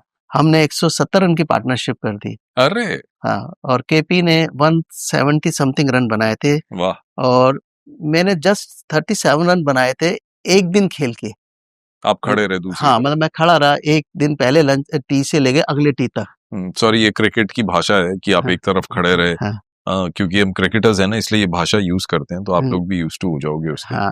तो केपी पाजी क्या कह रहे थे बीच में उस नॉक में? कुछ नहीं, बस यही था कि मेरा काम था डिफेंस करना। बीच बीच में जब भी ब्रेक होता था तो पाजी ये बोलते थे, शाबाश, खेलता रहे, बस खेलता रहे। हाँ, जब 350 रन बन गए तो एक दिन और अगले दिन लंच हो गया, तो बोला कि बहुत है। तो पाजी का सबसे बड़ा ये था कि पाजी दिल्ली में रहते थे, तो लंच तक ग्राउंड में ही नहीं आए, अपने घर से कमेंट्री सुनते रहे, रेडियो में कमेंट्री आ रही थी। अरे वाह। और सर यहाँ रहते थे, दिल्ली में रहते थे और फरीदाबाद जाना था, उनको पता था 30 मिनट में पहुंच जाऊंगा मैं। तो मतलब फिर आए लंच के बाद में, लंच में मुझे मिले, कह रहे कि काफ़ी है। पर हमने क्या हुआ कि लगभग पौने 500 रन बना दिए उस मतलब मेरे पीछे वालों ने भी। पर पूरे टूर्नामेंट में अमरजीत केपी ने बहुत तगड़ी बैटिंग करी उस सीजन हाँ 900 समथिंग रन बनाए थे। तो वो भी अनलकी रहा जो इंडिया ने खेला। ओके। हाँ, उसके बाद वो एक नींव सेट हो गई ना यूपी के हाँ, बाद की। बस इंडिया के कप्तान कपिल देव आपके साथ हैं। हाँ, अब क्वार्टर फाइनल के बाद अब हमने सेमीफाइनल खेला तो बेंगोल, वो भी बड़ा अच्छा आपको मैच पता लग गया था कपिल पाजी पूरा सीजन खेलेंगे? हाँ, वो तो था ही, वो तो उनको था ही, वो तो वो ऐसा कि हम कहीं जीतते जाएंगे तो मैं रहूंगा। नहीं, वो थे ही नहीं कि कोई बीच में कोई गैप ही नहीं था, उनको पूरा टूर्नामेंट खेल रहे थे। और सबसे बड़ी बात है कि वो सेमीफाइनल के अंदर बहुत गर्मी थी, क्योंकि वो टूर्नामेंट आपने देखा होगा कि अप्रैल मई में खत्म हुआ जाके जी। तब आप बंगाल गए थे, बंगाल गए थे। हाँ, तो मतलब वहाँ गए, फिर वहाँ पर भी फिर पाजी ने मतलब जैसे जो मेन प्लेयर होते हैं, जैसे अरुण लाल जी थे जो बहुत लक्के खेलते थे, तो सेंचुरी बनाई थी उन्होंने सेंचुरी बनाई, पूरे लक्के खेलते थे। तो मतलब कहने पर कि पाजी 25-25 ओवर चेतन से बॉलिंग करवाते थे, मतलब खुद भी और चेतन को भी मतलब बूस्ट अप करते थे। अजय जडेजा उसमें बॉल डालता था। तो अजय जडेजा टीम में आ चुके थे तब? हाँ, पर वो इंडिया नहीं खेले थे, क्योंकि इंडिया वो 1992 के वर्ल्ड कप में उनका नाम आया था। तो जड्डू अंडर 19 इंडिया खेल चुके थे, पर हरियाणा की टीम में रणजी ट्रॉफी खेल रहे थे शायद, मैं तो श्योर नहीं हूँ। हाँ, मैं श्योर हूँ, क्योंकि मेरे ही बैच से ना, मतलब वो मेरे से 1-1.5 साल सीनियर है and we are good friends. तो 1992 का Australia World Cup Ajay Jadeja का इंक्लूजन हुआ था और वो तो वो मतलब बड़ा मैच था, 500-600 रन का मैच था जी। तो वो भी 5 दिन पूरा चला। और हमें उस टाइम पे वो बर्फ के पानी में नहलाते, कहते थे चलो उसमें जो होता ना आइस वाला, उसके अंदर कि आइस बात लो, और वो हम खेलते उसमें करते थे, खुद भी करते थे और हमें भी सिखाया कि भाई इतनी गर्मी में आपको ऐसे करना है। बर्फ के पानी में? हाँ, बर्फ का पूरा टप भरा होता था, उसमें आप सबको अंदर डाल करो, चलो 2 मिनट के अंदर इसके अंदर रहो। उसका फायदा क्या होता था? उससे क्या होता है कि वहाँ जैसे जितने भी बॉडी के अंदर जो आपके हीट अप और वो जब आपके मसल्स थके हुए हैं, वो एकदम उसको रिलैक्स करने के लिए। तो ये बहुत बड़ा एडवांटेज नहीं हुआ? एक हिंदुस्तान के कप्तान हैं और वो उन्होंने भी आगे कहीं से जाना होगा इस बात को, तो वो एक बहुत इंफॉर्मेटिव चीज पास ऑन कर रहे हैं अपने यंगस्टर्स को। बहुत सारी चीजें तो और बताई होंगी। हाँ, वो क्या कहते हैं कि ना, वो पाजी बोलते कम थे पर आपको इशारों में बहुत कुछ सिखा देते थे कि भाई खास तौर पे, क्योंकि चेतन हो गया, जो इंडिया को चेतन शर्मा अपना बॉलिंग डाल रहा था, तो कहना था कि हम उसके अंदर फिर एक कंट्रोवर्शियल भी ये भी हुआ कि फिर मैंने बॉलिंग करी, Sourav Ganguly round the leg out हो गया। हाँ भैया, इसके बारे में मैं जानना चाहता हूँ, क्योंकि वो जो सेमीफाइनल आप बंगाल की टीम से खेल रहे थे, एक कंट्रोवर्सी हुई थी सौरव गांगुली को लेकर, और वो जब आउट हुए तो फिर वहां जो भीड़ थी, क्राउड था, उन्होंने कुछ मैच इंटरप्ट कर दिया। यस, हाँ। तो क्या हुआ कि मतलब वो कॉट बिहाइंड का था कि राउंड द लेग, तो round the leg caught behind, हाँ, ऐसे करके तो फ्लिक मारा। अच्छा, फ्लिक मारा तो पीछे round the leg caught behind हुआ तो मेरी बॉल पे, तो उसके बाद वो अंपायर ने आउट दिया। तो वो आज भी हमें लगता है कि वो आउट था, वो पता नहीं, मगर हमें लगता है कि कॉट बिहाइंड था ही। जी। पर उन्होंने मतलब सौरभ ने जो इशारा किया, तो उसके बाद क्या हुआ कि वो थोड़ा सा भाई उसका नापसंद आया, उसका जो रिजल्ट था। तो फिर वो पब्लिक ने गेम रोक दिया। वहाँ पर होता है ना कि गेम हल्ला मच गया, करीब 20-25 हजार लोग मैच देख रहे थे। वहाँ तो फैन फॉलोइंग बहुत है। तो फिर कपिल पाजी ने सौरव गांगुली को बुलाया और फिर पब्लिक को बोला कि नहीं, मतलब इनको बोलो। तो फिर सौरभ बाहर आया, तो कपिल पाजी ने सौरव गांगुली को बोला हाँ, कि और आप उसको लेके पाजी को लेके आए सौरभ को कि आप पब्लिक को बोलो। तो फिर वो वहाँ पे पब्लिक को उसने बोला, फिर वो गेम फिर शुरू हुआ। तो इतनी फैन फॉलोइंग तब सौरव गांगुली की भी हो गई थी 1991 में, मेरे ख्याल से वो इंडिया खेल चुके थे तब।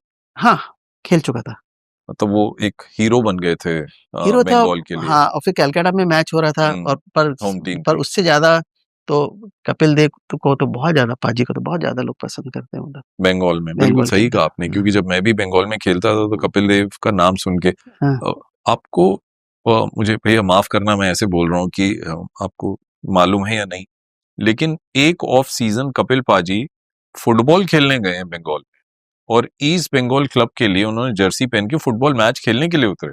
तो पूछा गया कि आप क्यों खेलने जा रहे हैं, तो कह रहे मैं फिटनेस के लिए जा रहा हूँ, ऑफ सीजन है तो फिटनेस के लिए मैं फुटबॉल खेलूंगा। कितना लंबा खेले या नहीं वो तो हाँ, बात की बात है, लेकिन जज्बा देखिए स्पोर्ट्स का। नहीं वो मतलब ट्रू स्पोर्ट्समैन, यदि आप बोलते हैं जितना भी आप देखते हो आज गोल्फ भी खेल रहे हैं, तो उसके अंदर वो प्रेसिडेंट भी हैं और क्या बढ़िया गोल्फ खेलते हैं। तो मगर मेरा जो रणजी ट्रॉफी का था कि उसके अंदर जो हम जीते वहाँ से भी, जो फाइनल का जो आपने पॉइंट बोला था कि जो इतनी देर से हम बात कर रहे थे, फाइनल वो ऐसा हिस्टोरिकल फाइनल मतलब कि शायद ज़िंदगी में दोबारा होगा भी नहीं। जो एक 5 दिन का टेस्ट मैच, जो 5 दिन रणजी ट्रॉफी चलनी थी जिसके अंदर हमारी टीम भी कंप्लीट और उनकी भी, वहाँ से भी Vengsarkar, Tendulkar, Kambli, Manjrekar, Hattangadi, opener Raju Kulkarni medium pacer भी था, वो भी था अबे कुरुविला तब इंडिया नहीं खेले, तो बड़ी हाँ, चर्चा हो रही थी कि हाँ, इंडिया में और मौका ओपनर मिले। एक लालचंद राजपूत, मतलब ऐसे करके गुड मतलब ब्रिलियंट टीम और हमारी बैलेंस टीम हमारे, क्योंकि हमारे पास तो ऊपर के ये मतलब जो, तो उसके अंदर जो असली चीज मजा आया कि जो जीतना एक मजा इसके अंदर अलग बात होती है, पर वो एक टेस्ट मैच ऐसा था कि जो 5 दिन का भी टूर्नामेंट था, 50 ओवर का भी टूर्नामेंट था और 10 ओवर का भी टूर्नामेंट था। ये हम लोग यंगस्टर्स थे तो हम लोग टेलीविजन में ये मैच लाइव देख रहे थे। हरियाणा रनर्स अप रह चुका है रणजी ट्रॉफी में एक बारी, लेकिन अगर इतिहास देखें रणजी ट्रॉफी अगर जीता है तो 1991 में ही, जिसकी स्टोरी आप बता रहे हो। हाँ, तो हमने जब मैच देखा तब तो गेम शुरू हो गया, लेकिन मैं चाहता हूं आप बताएं कि वानखेड़े स्टेडियम में जब आप लोग उतरे फाइनल के लिए, उसकी प्रेपरेशन 1-2 दिन पहले कैसे हो रही थी, क्या बातचीत हो रही थी? क्योंकि आप जानते हो कि बहुत सॉलिड टीम है बॉम्बे की, दिलीप वेंगसारकर एक लेजेंडरी फिगर थे, तो क्या बात हो रही थी? नहीं कुछ ऐसा यदि कोई प्रेशर बात करेंगे तो कोई नथिंग, कुछ नहीं, अच्छा। बिल्कुल नहीं। जैसे हम नॉर्मल जीतते आ रहे थे, हम अपने जीतने के अपने एक जोन के अंदर थे और जो परफॉर्म कर रहे थे वो सब वेरी वेरी कॉन्फिडेंट, मतलब मिस वो अपने अपने रोल को जानते थे। तो उस रोल के अंदर क्या होता है कि हर एक का एक रोल फिक्स था कि भाई मैं ऐसे कर रहा हूँ, तो वो क्या होता है उसमें कोई भी पाजी ने कभी भी कोई इंटरफेरेंस नहीं हुआ उसके अंदर कि भाई या कोई स्पेशली।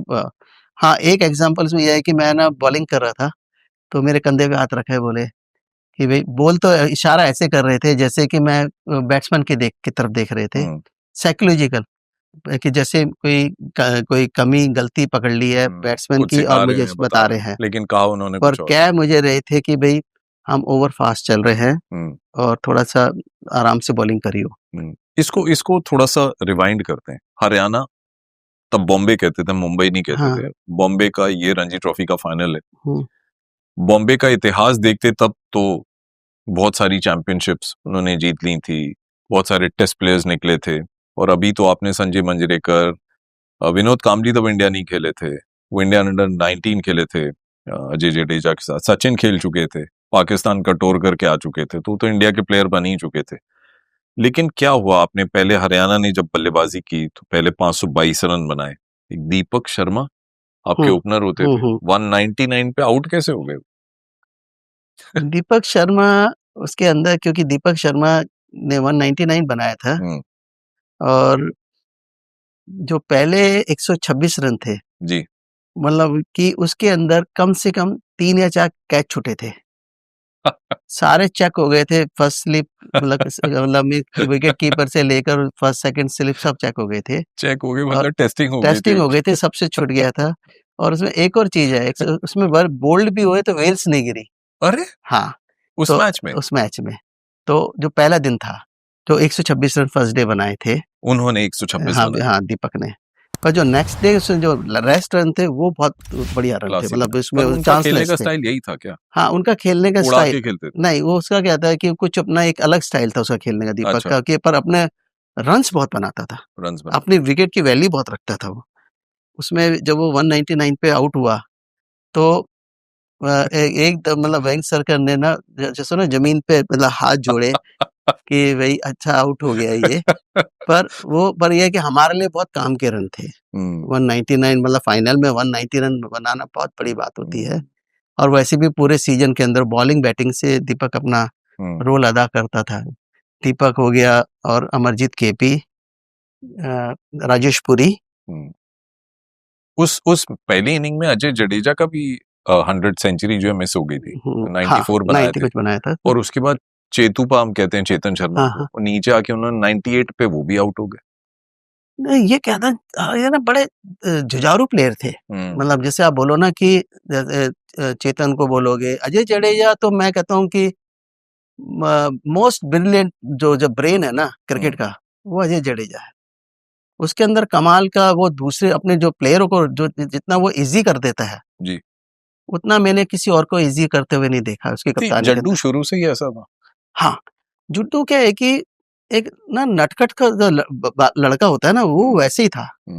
और जो एक तो फील्डर बहुत तगड़ा था, बहुत तगड़ा फिट था। हाँ, और वो क्या होता, दिखाता नहीं था, वो चुपचाप अपनी रनिंग करता था। कुछ लोग दिखाने वाले 10 राउंड लगाते हैं ना, वो रात को चुपचाप 10-15 राउंड लगा के आ जाएगा, आके सो जाएगा, और फिर लोगों को कहता था आके कि फिटनेस में क्या रखा है, क्यों इतनी रनिंग कर रहा है। Jadeja was that. भैया जानते हो मैं ऐसा क्यों बोल रहा हूँ? क्योंकि मैं बाल भारती स्कूल में था, एयरफोर्स बाल भारती में, और अजय जडेजा सरदार पटेल में थे। बाल भारती और सरदार पटेल की एक राइवलरी थी स्कूल टाइम्स में, और ये अजय जडेजा मुझसे 1-1.5 साल बड़े हैं, लेकिन राइवलरी शुरू हो गई थी क्योंकि मैं नया बॉल डालता था। मुझसे थोड़ा चिढ़ते थे क्योंकि मैंने 1-2 बार ही उनको आउट किया हुआ है। लेकिन यस, जब बल्ला चलता था ना, तो ये होता था कि मेरी बैटिंग ना है, इसको देखते रहो। इतनी क्लास अजय जडेजा। हाँ, क्या है ना कि वो ना माहौल को बहुत ना इजी बना देता है। अपने रन तो ये अपना खेलना तो एक अलग बात है। यदि मैं कह रहा हूँ आप कम पे भी आउट हो जाओगे ना, तो वो आपको बॉलर को ना आपसे काम ले लेगा, आपको वो मैच भी जिता देगा, क्योंकि उसके पास वो आर्ट थी। मतलब एक कुदरती कुछ लोगों के अंदर ये चीज होती है, उसमें वो थी क्रिकेटिंग ब्रेन। क्रिकेट ब्रेन बहुत से लोग अजय जडेजा को कहते हैं स्ट्रीट स्मार्ट क्रिकेटर। आप भी मानते हो? मैं तो उससे भी आगे, मैं कहता हूँ कि स्ट्रीट में भी कई बार लोग क्या होता है कि पर्सनल इंटरेस्ट दिखाने लगते हैं। वो कभी भी पर्सनल इंटरेस्ट नहीं दिखाता था उसके अंदर। वो कहता था कि टीम जैसे मर्जी है, वो जहाँ पे उसको लगता था कि मैं एक रन आउट कर सकता हूँ, तो गोल्डन नाम की तरह पता नहीं क्या मारता था, जाके विकेट भी लगती थी। मतलब वो रन आउट हो ही जाता था, मतलब जहाँ जरूरत थी, तो मतलब बॉलिंग करता था, 2 आउट कर देता था। तो उस सिचुएशन में विकेट चाहिए थी, तो यानी वो कुछ ना कुछ तो खाली हाथ घर नहीं जाएगा, वो ये बड़ा क्लियर था उसके। तो वजह क्या थी, अगर आप बताओ तो कोई यंगस्टर सुन रहे हो या देख रहे हो पॉडकास्ट को, थोड़ा फायदा उसका क्या है कि जो ग्राउंड के अंदर, जब ग्राउंड के अंदर, तो उसका ना जो फोकस, उसका जो कैलकुलेशन थी ना, वो और रीडिंग पावर दूसरे प्लेयर की, वो बहुत स्ट्रांग थी। वो बहुत अच्छा रीड करता था, is a good reader of the game, और इवन इंडिविजुअल प्लेयर। और कि यार ये तो ये कर ही नहीं सकता, मतलब होता है ना, ये वर्ड बोल रहा है, कर ही नहीं सकता, यानी वही बोल सकता है जिसको पता है कि यहाँ फेंगोगे कुछ होगा ही नहीं इसके साथ। अगर एक खास बात जो मैं अजय जडेजा के बारे में मैंने देखा, मैं आशा करता हूं आप इस बात से सहमत हो, एक ऐसी बात अजय जडेजा की जो मैंने देखा सब में होती है, उसके अंदर मैंने कभी नहीं देखी। भैया मैंने अजय जडेजा को कभी अपसेट नहीं देखा क्रिकेट फील्ड पे, सिर झुका के अपसेट होते हुए नहीं देखा। नहीं, कभी गुस्सा होते मैंने भी नहीं देखा। ये जो आप बोल रहे हो सही बात है। दुखी नहीं देखा उसको। नहीं देखा। वो कहेगा यदि हार भी गए ना, जी जी, कि हमने पूरा दम लगाया था ना, जो हमने एफर्ट करना था हमने किया ना, हमने तो कोई कमी नहीं छोड़ी थी अपने गेम के अंदर। यहाँ उस टाइम कोई एफर्ट ना लगाए तो वो देख लेता था कि एफर्ट कम लगा रहा है, पर ऐसे नहीं है कि उसको चिल्ला के बोलेगा। और उन पर हूटिंग भी बहुत होती होगी जब बल्लेबाजी करने आते होंगे। और क्योंकि ये जो फाइनल की जो बात हम लोग कर रहे हैं अजय जडेजा की, उन्होंने जड्डू ने वहां पे 94 बनाया था, तो आई एम श्योर कि जो राइवलरी चल रही है बॉम्बे के प्लेयर्स भी बहुत कुछ कह रहे होंगे। जब इंडिया खेले हो तब भी बड़ी हूटिंग उन्होंने सही होगी, लेकिन मुस्कुराते ही रहते हैं, हाँ ठीक है ठीक है। शायद मैं ऐसा समझता हूँ कि थोड़ा इसमें चेंज था, क्योंकि दोनों तरफ से ना बहुत बड़े बड़े प्लेयर खेल रहे थे। ओके, हमारी तरफ से कपिल पाजी, चेतन, कहते हैं उधर से वेंगसरकर जी, दिलीप वेंगसरकर, सचिन का बहुत कमाल का, संजय मंजरेकर। आप जब फाइनल खेले हैं ये वाला, उससे पहले मैं देख रहा था 100 बना के आए हैं वो सेमीफाइनल में, 322 रन मार के आए थे। हाँ, तो उसमें क्या हुआ कि वो ना मैंने कभी भी ना ऐसे नहीं देखा जैसे जैसे ना कि एक स्लेजिंग हो रही है, ऐसा नहीं हुआ। ओके, सिर्फ एक अपना जीतने का एक लड़ाई चल रही थी। ओके भाई उसके अंदर, और हमने फर्स्ट इनिंग की लीड ले ली थी, सेकेंड इनिंग के अंदर हम कहते कम पे आउट हो गए। तो आपने 522 रन बनाए अब जब बॉम्बे की बैटिंग आई तो उन्होंने 410 रन बनाए, लेकिन एक अचीवमेंट आपको लगता है कि एक अचीवमेंट थी कि 410 रन पे रोक दिया क्योंकि संजय मंजरेकर आ रहे थे एक 100 बना के, वेंकसारकर कुछ फॉर्म से जूझ रहे थे, लेकिन top class player Sachin Tendulkar, Vinod Kambli, Shishir Hattangadi open करने आते थे, स्ट्रॉन्ग बैटिंग लाइनअप थी। तो आपको लगा कि ये एक अचीवमेंट है, पहली इनिंग की लीड आ गई, अब तो जीत जाएंगे? हाँ, उस टाइम ऐसा लगा था कि हम अभी 100 रन की लीड आ गई, जीत जाएंगे। भाई सेकंड इनिंग के अंदर आप जब 500 रन बनाते हो ना, तो समय भी बहुत बीत जाता है। पर सेकंड इनिंग हमारी बहुत ही खराब बैटिंग हुई, जिसकी वजह से मतलब मीन्स वो फिर गेम के अंदर आ गए और हमें 361 या कुछ ऐसा टोटल स्कोर था जो उनको चेस करना था।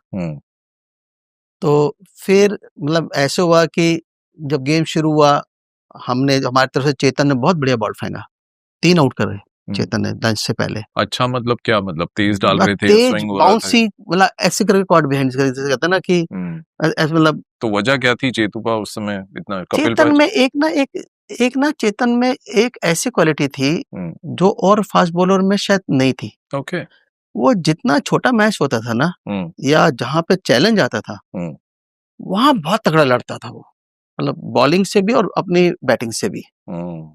मतलब मिस उसका क्या है कि वो, क्योंकि उसका आपने देखा होगा, उसको एक तो इन डीपर बॉल अंदर आता था, तेज बहुत उसका आता था, और जो बाउंसर मारता था ना, वो बहुत स्किडी और बहुत एक्यूरेट था वो। और उसकी ना उसकी बॉडी में मतलब इस बहुत पावर थी। वो एक एक ओवर में 3-3 बाउंसर मार सकता था, और वो कंटिन्यूसली मार सकता था 5-5 ओवर भी। तो वो एक, और ऊपर से कपिल देव पाजी वहां पर, जब पाजी मतलब साथ में मिल जाए तो भाई, गुरु साथ में मिल जाए तो फिर तो चेला तो अपना। चेतन शर्मा भले ही उन दिनों इंडियन टीम में रेगुलर नहीं थे, लेकिन उन्हें ये होप थी कि मैं कम बैक कर सकता हूँ दोबारा। पाजी क्या होता है ना, पाजी जो मतलब जो बात करते थे ना, चेतन से ही करते थे। तो चेतन को बूस्ट करते थे, डालना, मैं डाल रहा हूँ, तो ऐसी बॉल डाल रहा है क्या? यदि जहाँ चेतन हल्का होता था तो पाजी कुछ उसको हल्का सा कुछ मतलब बोलते थे कि क्या कर रहा, लगाना, तो वो फिर दम लगाता रहता था। तो अगर हम बात करें उस मैच की, जब 242 में आप दूसरी इनिंग में आउट हो गए, अब बॉम्बे के पास टारगेट है कि उन्होंने 355 रन बनाने, कोई 60 नहीं 68 ओवर्स में।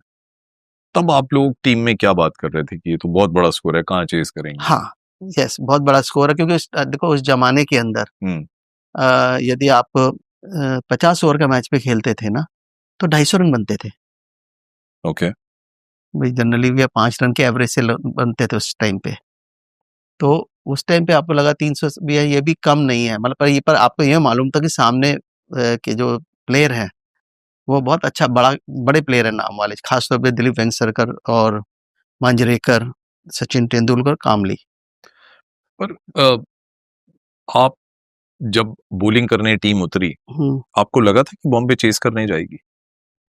हाँ, वो पहली बॉल से चेस करने गए थे, मतलब वो वेरी वेरी पॉजिटिव, मतलब उनका बिल्कुल, वो आए जब भी तो 3 आउट हुए, जो मारने की कोशिश करी जी। पर नए बॉल पे चेतन का स्पेल बहुत बढ़िया गया, तो उसके अंदर 3 आउट हो गए था। हमने सोचा था अब हम जीत गए, क्योंकि फिर ब्रेक हो गया था, मतलब लंच ब्रेक आ गया था। ओके।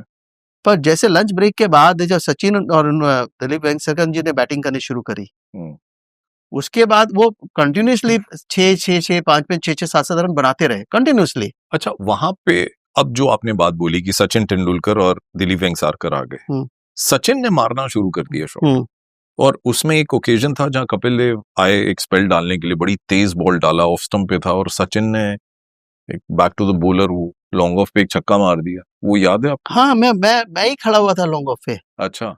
हाँ, तो मैं लॉन्ग ऑफ, तो आपने देखो वानखेड़े का ग्राउंड जो है वो थोड़ा डाउन ऐसे नीचे है, मतलब विकेट ऊंचा दिखता है। जी। तो मैं तो वैसी छोटी हाइट का, तो मुझे क्या लगा कि गेंद ये मेरे से अभी मैं इसको 2-3-4 कदम आगे जाऊंगा और कैच पकड़ लूंगा। ओके। तो मैं ऐसे ही मैंने नीचे झुक के 2 कदम ऐसे चलाया, तो मुझे लगा गेंद तो ऊपर ही जाती जा रही है, और मैं पीछे को होना शुरू हो गया आगे की जगह। ओके। और आप बिलीव करोगे, वो स्टैंड पे जाके लगा छक्का, आपके बहुत ऊपर हाँ, से मेरे से ऊपर से चलते ही चला गया वो, मतलब उसकी स्पीड पावर जो थी, वो आपको पैरेलल ही, आपको ऐसे लग रहा है कि वो 8-10 फीट के ऊपर गेंद चल रही है, पर गेंद ऊपर जाती ही जा रही है, वो वही उसी स्पीड पे खत्म हो गई। अमरजीत केपी ने एक इंटरव्यू में इस छक्के के बारे में कहा, उन्होंने कहा कि वो जो पैरेलल छक्का मारा कपिल देव को, वो जिसे कहते हैं ना मनोबल तोड़ने वाला सिक्सर था, कि कपिल देव को कोई ऐसा सिक्सर मारा, तब लेजेंड नहीं बने थे सचिन तेंदुलकर? हाँ, नहीं बने थे, पर कपिल पाजी ये बोलते थे बहुत बड़ा प्लेयर है। तब से ही बोल रहे हाँ, बोल रहे उनको थे। भी प्लेयर के बारे में देख हाँ, के कह ही रहे पता थे लग बहुत गया। बड़ा प्लेयर है ये। पर सचिन तेंदुलकर एस्टैब्लिश हो चुके थे as a ji, ji, player, हाँ। लेकिन वो प्रेशर सिचुएशन में आपने भी तो बॉलिंग की थी सचिन को हाँ, आके, और कुछ अनबन हुई थी आपकी, मुझे याद है, क्योंकि मैं वी वर यंगस्टर्स, हम पूरा मैच वो दूरदर्शन में देख रहे थे। वो कुछ बताना चाहोगे उसके बारे में आप? हाँ, क्योंकि मैं मतलब इस वानखेड़े एंड से बॉलिंग कर रहा था, तो मुझे ऐसे लगा कि उसने ऐसे फ्लिक मारा तो वो कॉट बिहाइंड है, बल्ले पे लग के गई है, तो मैंने जी। अपील किया। हम्म। तो क्योंकि सचिन भी बहुत सीरियस था उस मैच के हम्म। अंदर, वो तो ऐसे हर एक मैच में सीरियस होता है सचिन, मतलब वो तो उन्होंने मुझे बोला कि भाई क्या अपील कर रहे हो तुम ये? मैं कहा, सचिन ने हाँ आपसे बोला? हाँ, तो मैंने बोला कि कॉट बिहाइंड है आपका, मेरा काम है अपील करना। हम्म। तो और आप अपील तो अंपायर से कर रहे हाँ, मैं तो अपील से कर रहा हूँ, मैं कहा मेरा काम है अपील करना। तो मैंने कहा भाई जा भाई, तो अपना काम कर। हो। ये आपने बोल दिया हाँ, हीट ऑफ द मोमेंट में, हाँ, हीट कहते ऑफ हैं। द मोमेंट, क्योंकि क्या है कि देखो आप भाई उस टाइम वो ग्रेट जो बना, पर आपकी उम्र, आप तो उनसे बड़े हो ना, हम्म। तो आप तो अपने कॉन्फिडेंस में बात करते हो, पर जी। आपको वो तो बाद में जाके पता चला कि अभी और भी भाई ये तो बहुत ही, क्योंकि आप तो पहली बार उसी के साथ खेल रहे हो, या तो आपको नहीं पता कि ये कितना ग्रेट है, भाई ये कितना ज्यादा आपसे ज्यादा आगे सोचता है, वो तो पर वो रेडी। टीम्स का भी तो फर्क है ना भैया, हम्म, कि आप हरियाणा से खेल रहे हो, हाँ, अगर हरियाणा वो मैच जीतती है हम्म, तो इतिहास में पहली बार आप रणजी ट्रॉफी जीतोगे। हम्म, दोबारा वो मौका कब मिलेगा नहीं मिलेगा पता नहीं। और सचिन खेल रहे हैं रेपुटेशन के लिए, बॉम्बे 30 साल की रणजी हाँ। ट्रॉफी चैंपियन, एक अलग ही लेगेसी लेकर आ रही है। तो मैं आपको बताऊं ना, यदि बॉम्बे यदि जब भी तो वो इतना चेस कर रही थी, यदि और कोई हम्म। टीम होती और कपिल देव और हमारे पास ये जैसे हमारे यस। बॉलिंग हमारे थे, तो यस। कोई पहले हथियार डाल देते। हम्म। पर दैट्स अ ग्रेट पॉइंट। वो तो उन्होंने तो ये देखो ना, 34 के रन के बाद भी क्या कमबैक किया, हम्म। और या स्पीड से मतलब वो उसको मेंटेन करते रहे, उस रन को पर बनाते गए। सचिन ही तेज खेल रहे थे। सचिन तेज कर रहा था, हाँ। पर दिलीप वेंकटेश्वर जी भी तो अपना रन पूरे बनाते जा रहे थे ना, हम्म। भाई वो एवरेज को नहीं छोड़ रहे थे। पर उन दोनों में से तेज मैंने जो सचिन सचिन खेल रहा था, और ये प्लान वो आपको लगता खुद ही बना के आए थे कि देखो खेलना है तो सचिन, जीतने के देखो लिए? आज की डेट में यदि इंटरव्यू के साथ बात करें तो वो जीनियस, मतलब आप बोलेंगे वो जी। जीनियस जी। है। जी। तो वो एक बॉल को 4 जगह मार सकता था, तो ओके। मतलब वो तो हमें नहीं पता था उस टाइम पे। हम्म। तो वो जीनियस वो, और दूसरा एक ही जो उसका जो बल्ले से बॉल निकलता था ना, हम्म। वो बहुत तेज था, मतलब आपको लगता है कि डिफेंस किया है, पर जब मिड ऑफ पे भी आप खड़े हो ना, तो आपको टाइम नहीं मिलता बॉल पकड़ने का, वो इतनी पावर जल्दी थी। आ जाती है, पावर उसके पास, वो टाइमिंग पावर बहुत अच्छी थी उसके पास। और देखने में भी एक मासूम सा बच्चा ही लग हाँ, रहे थे वो, और खेला बिल्कुल वॉरियर की तरह। वो बहुत कमाल के। तो वो आउट जब हुए, हाँ, वो कैसे हुए, और फिर वो वो क्या कुछ चेंज आया आप लोगों उसमें योगेंद्र भंडारी बॉलिंग कर रहे थे, को? ऑफ स्पिनर थे। ऑफ स्पिनर थी, हम्म। मेरे को जो याद है फुल टॉस ही थी। अच्छा। हाँ, वो तो लो लो फुल टॉस लो थी, फुल तो टॉस वो थी। मारा, तो अजय जडेजा ने ना बहुत ही बड़ा अच्छा स्पीड का कैच था। हम्म। अजय जडेजा के अलावा और के साथ होता तो शायद वो कैच छूट जाता। हम्म। वो उसने जडेजा ने उसको कवर्स में पकड़ लिया कैच को। तो जड्डू के फील्डिंग के बारे में आप पहले ही बता चुके हो, और जड्डू तो कमाल का फील्डर, मतलब 1992 का जो वर्ल्ड कप हुआ, ऑस्ट्रेलिया से भारत मैच खेल रहे थे, तो एलन बॉर्डर का कैच एक जो पकड़ा था, वो best catch of the tournament घोषित किया गया था। जड्डू इतना मतलब क्लासी फील्डर थे। मेहनत तो वो करता था, हम्म। पर दिखाता नहीं था, बार-बार बोल रहा हूँ। वो मतलब, और दूसरा बार-बार एक ही चीज़ है कि कैचिंग के अंदर आप देखोगे ना, हम्म। तो कहीं न कहीं जहाँ से हम लोग आए हैं सब लोग, जी। जी। उसका बहुत बड़ा रोल है।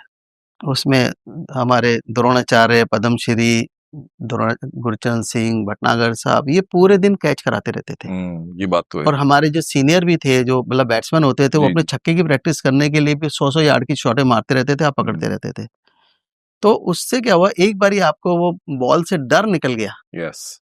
तो वो डर निकल गया, उसके बाद तो सिर्फ आप पकड़ने के लिए भागते हो, छोड़ने के लिए नहीं भागते हो। छोड़ने के लिए नहीं तो भागते। उसमें क्या है कि जडेजा का एंटिसिपेशन लेवल क्या है, कि वो भी बताया ना कि वो क्रिकेट से इतना कनेक्ट हो जाता था कि उसको ये पता है कि ऐसा होने वाला है, मतलब वो भी मतलब ये सोचे थोड़ा आगे सोच सकता है हम्म। बॉल से ज्यादा, और बैट्समैन को उस बारे में समझ सकता है कि ये कहाँ खेल सकता है। तो ये कहना गलत नहीं होगा कि अजय जडेजा में वो क्लास थी कि वो हाफ कैचिंग चांस को फुल में बदल देते। हाँ, 100% वो कर सकता है। तो वो मैच में जब सचिन आउट हुए, हम्म। आप लोगों को लगा नहीं अब अब शायद हम गेम, अब फिर हमें लगा कि यार अब तो हम जीत गए। और उसके बाद कामली आ गए।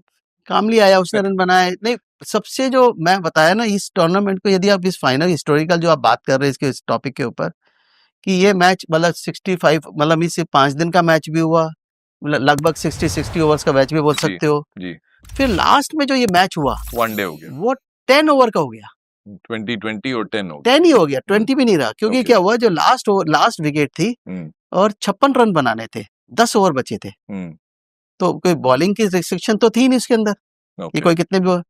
तो एक तरफ से कपिल पाजी बॉल डाल रहे थे, एक तरफ से लास्ट के अंदर चेतन, और किसी को बॉल नहीं दिया था, यही दोनों कर रहे थे लास्ट विकेट पे। तो आई थिंक अजय जडेजा एक छोटा सा स्पेल डालने आए थे, जिन्होंने कॉट एंड बोल्ड करके कामली को वो बीच में आया था बस। हाँ, पर पहले लास्ट के 10 ओवर में नहीं आया वो भी, लास्ट के 10 ओवर्स में नहीं था वो। अच्छा, ये दो एक्सपीरियंस बस यही थे। ये चाहते तो कहते कि नहीं यार तुम लोग डालो, क्योंकि क्या हुआ कि जब उससे पहले क्या हुआ कि जब 10 ओवर के बीच में भंडारी ने एक ओवर डाला था, दिलीप वेंकटेश्वर सर ने उसको 4 छक्के एक दुक्का मार दिया, तो हमें कहाँ 10 ओवर के अंदर 56 रन दिख रहे थे, तो कहाँ हमें 9 ओवर के अंदर सीधा वो कहते हैं उसमें से आप ये माइनस कर लो, 30 रन बचे। कहाँ मारे?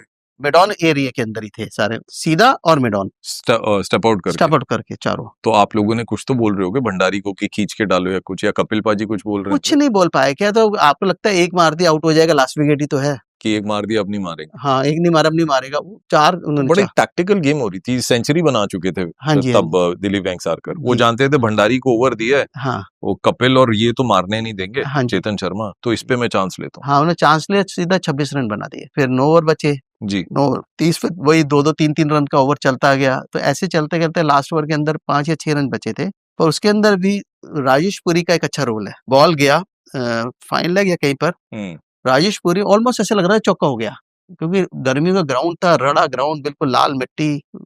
राजेश पुरी ने आगे से फ्रंट ड्राइव मारी, जैसे होता पेट के बल, वो चौके को दुक्के में तब्दील कर दिया 2 रन के अंदर। वो 2 रन ही हमारे ये बोले तो वो 2 रन ही मैच विनिंग हो गया, और 2 रन से ही आप लोग मैच हाँ, 1 रन से जो मैच जीते, उसमें भी क्या हुआ कि यस नो हो गया, कहते हैं वो आधी विकेट पे आ गए, और उसके बाद भी विजय मतलब केपी ने वो थ्रो मारा था स्क्वायर लेग से।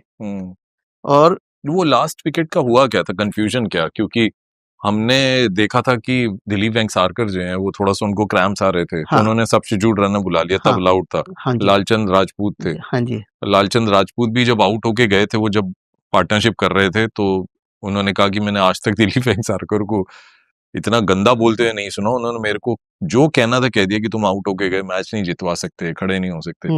अब वही सब्स्टिट्यूट रनर बन के आए दिलीप वेंकसारकर, और वो रन आउट कंफ्यूजन हो गई। वो रनर क्या, गेंद स्क्वायर लेग पे गया।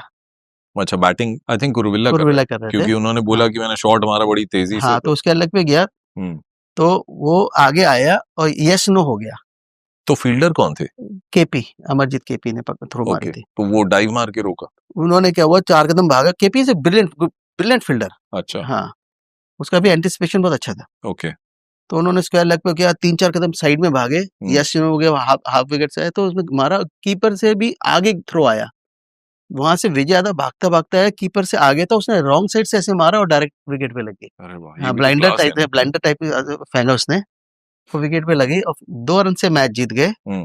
और उसके बाद हमें जीतने का जब महसूस जब हुआ, जब तो एक बजे तो खुशी में हम सारे खुश हो रहे थे, पर उसकी वैल्यू जब समझ में आई कि जब देखा कि जब वो सब लोग मिलने आए बॉम्बे की टीम, तो दिलीप वेंकसारकर साहब रो रहे थे। माय गॉड, हमने कैमरा में भी देखा था कि वो घुटनों के बल गिर गए, और रो रहे थे, नीचे ऐसे कह रहे थे, और क्योंकि वो उन्होंने जो इनिंग खेली थी ना, वो भी इतना बड़ा प्लेयर, और मतलब वो आपको ये सिखाता है कि भाई मैच ही होता है, मतलब एक ट्रॉफी ही होती है, आप वो चाहे वो बोर्ड की ट्रॉफी हो, इंटरनेशनल की हो, या आप डोमेस्टिक की कर रहे हो, उसकी वैल्यू की अगर बात करें 139 पे एक लेजेंडरी प्लेयर, बॉम्बे 30 साल की चैंपियन टीम, मतलब फिर भी इतना दुख, मैच को इतना क्लोज लेके, मेरे ख्याल से ये वो प्यार ही हो सकता है गेम का ना, जो जुड़ाव होता है एक प्लेयर का खेल के साथ, तभी तो ऐसे भाव निकलते हैं। फूट के रो रहे थे वो वहां पे कि मैच हार गए। हाँ, कपिल पाजी नहीं गए उन्हें कंसोल करने? नहीं, पाजी भी गए वहां पर, और इवन जो पाजी ने एक तो वो था ही, पाजी तो पाजी बोल ही रहे थे कि भाई ये शुरू में आउट कर रहे तो कर लिया, फिर नहीं आउट होगा कर्नल, कर्नल को फिर बहुत रिस्पेक्ट करते थे दिलीप वेंकसारकर, कहते शुरू में झटके हो गया तो हो गया, बाद में पकड़ना मुश्किल हो जाएगा इसको। तो वो उनको जब भी पता था कि कहाँ का उनको वो अपने जब भी तो उन अपना प्लान से बॉल डालते थे इसके अंदर कि वो गेम को छोड़ने नहीं देते थे। जब भी तो हम कहते थे पाजी का इसमें बहुत बड़ा रोल रहा है सारे टूर्नामेंट में, यदि वो नहीं तो हम नहीं पहुंचते, मतलब कहीं ना कहीं हम अपने एक्सपीरियंस से हार जाते। बंगाल के अगेंस्ट भी सेमीफाइनल में 100 बनाया उन्होंने। तो ये और यहाँ और मैंने एक चीज देखी कि प्रूडेंशियल कप जब हुआ 1983 का वर्ल्ड कप जब जीते थे, कपिल पाजी ने ट्रॉफी उठाई थी। 1991 के बाद एक पुरानी फोटोग्राफ है जिसमें कपिल देव रणजी ट्रॉफी की ट्रॉफी उठा के उसे चूम रहे हैं। तो हरियाणा के लिए कितना बड़ा वो दिन होगा। हरियाणा के लिए भी बहुत बड़ा दिन, कपिल पाजी के लिए बहुत बड़ा दिन, क्योंकि वो कहते थे मैंने यार ये ट्रॉफी कभी नहीं उठाई, मैंने बहुत ट्रॉफियां उठाई हैं, और ये और अभी इस बात को आज हम बात कर रहे हैं 91 की, उसके बाद भी हरियाणा कभी भी कहते हैं रणजी ट्रॉफी के अंदर, मतलब लाल बॉल, आजकल तो रेड बॉल और व्हाइट बॉल का गेम हो गया, तो वो उसके अंदर अभी तक कोई ऐसी जगह तक पहुंचे भी नहीं है वापस। और हाँ, व्हाइट बॉल के अंदर वो अभी, क्योंकि अभी हरियाणा बहुत अच्छा कर रही है।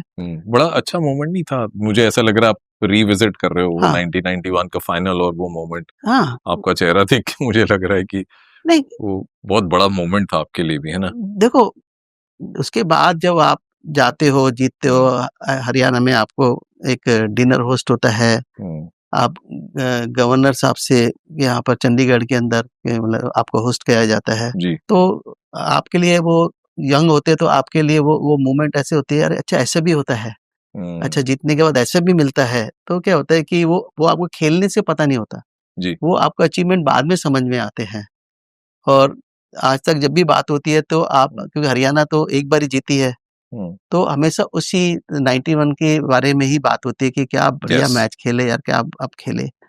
और उसी से लेते हुए आज भी हमारे जो लड़के हैं, जो हम लोग जो उस टीम में थे, काफी बारी इसमें बात होती है और वो रीयूनियन होता है, करते हैं इसके अंदर। आपके क्या भाव थे जब आप रणजी ट्रॉफी जीते हरियाणा की? कुछ ऐसा मैं कहूँ कि बहुत खुश था, मतलब खुश था, पर ऐसा नहीं कि भाई थोड़ा सा कि भाई हमने क्या अचीव किया, शायद ऐसा मेरे को नहीं लगा। क्योंकि मैं एक बार 88 में भी हम दिल्ली से चैंपियन हुए थे जी।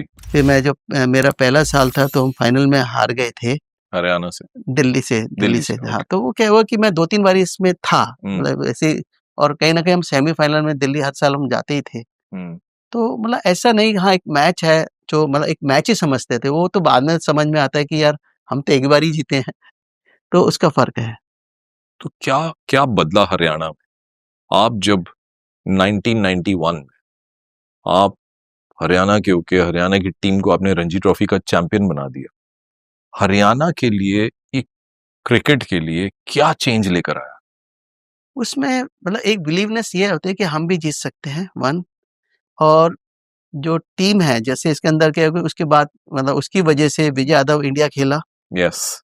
मेरे ख्याल से 46 विकेट थी, और बैटिंग भी बहुत तगड़ी करता था वो मिडिल ऑर्डर में। उस सीजन की आप बात कर? हाँ, उसी सीजन में बहुत अच्छे कीपर अच्छा था, और बैट्समैन जो इंटरनेशनल में जैसे चाहिए ना, कटर पुल का दिलेर प्लेयर, और बहुत अच्छा एथलीट, मतलब एक गुड पैकेज। मैंने उन्हें बहुत पास से ना मेहनत करते हुए देखा, क्योंकि मैं जब अंडर 15 के लिए सिलेक्ट हुआ था, फिर एक नेशनल कैंप लगा था हमारा फरीदाबाद में, जहां सरकार तलवार कोच थे, तो जो टॉप प्लेयर्स थे उनका ही कैंप लगा था। वहां विजय यादव को हम लोग मेहनत करते हुए देखते थे, बहुत मेहनत करते थे, स्किपिंग तो खास तौर से। वो उसका बहुत अच्छा था, स्किपिंग बहुत अच्छा था, मतलब 2-3 हजार एक बारी में कर सकता था वो, और अच्छा गुड एथलीट। ओके।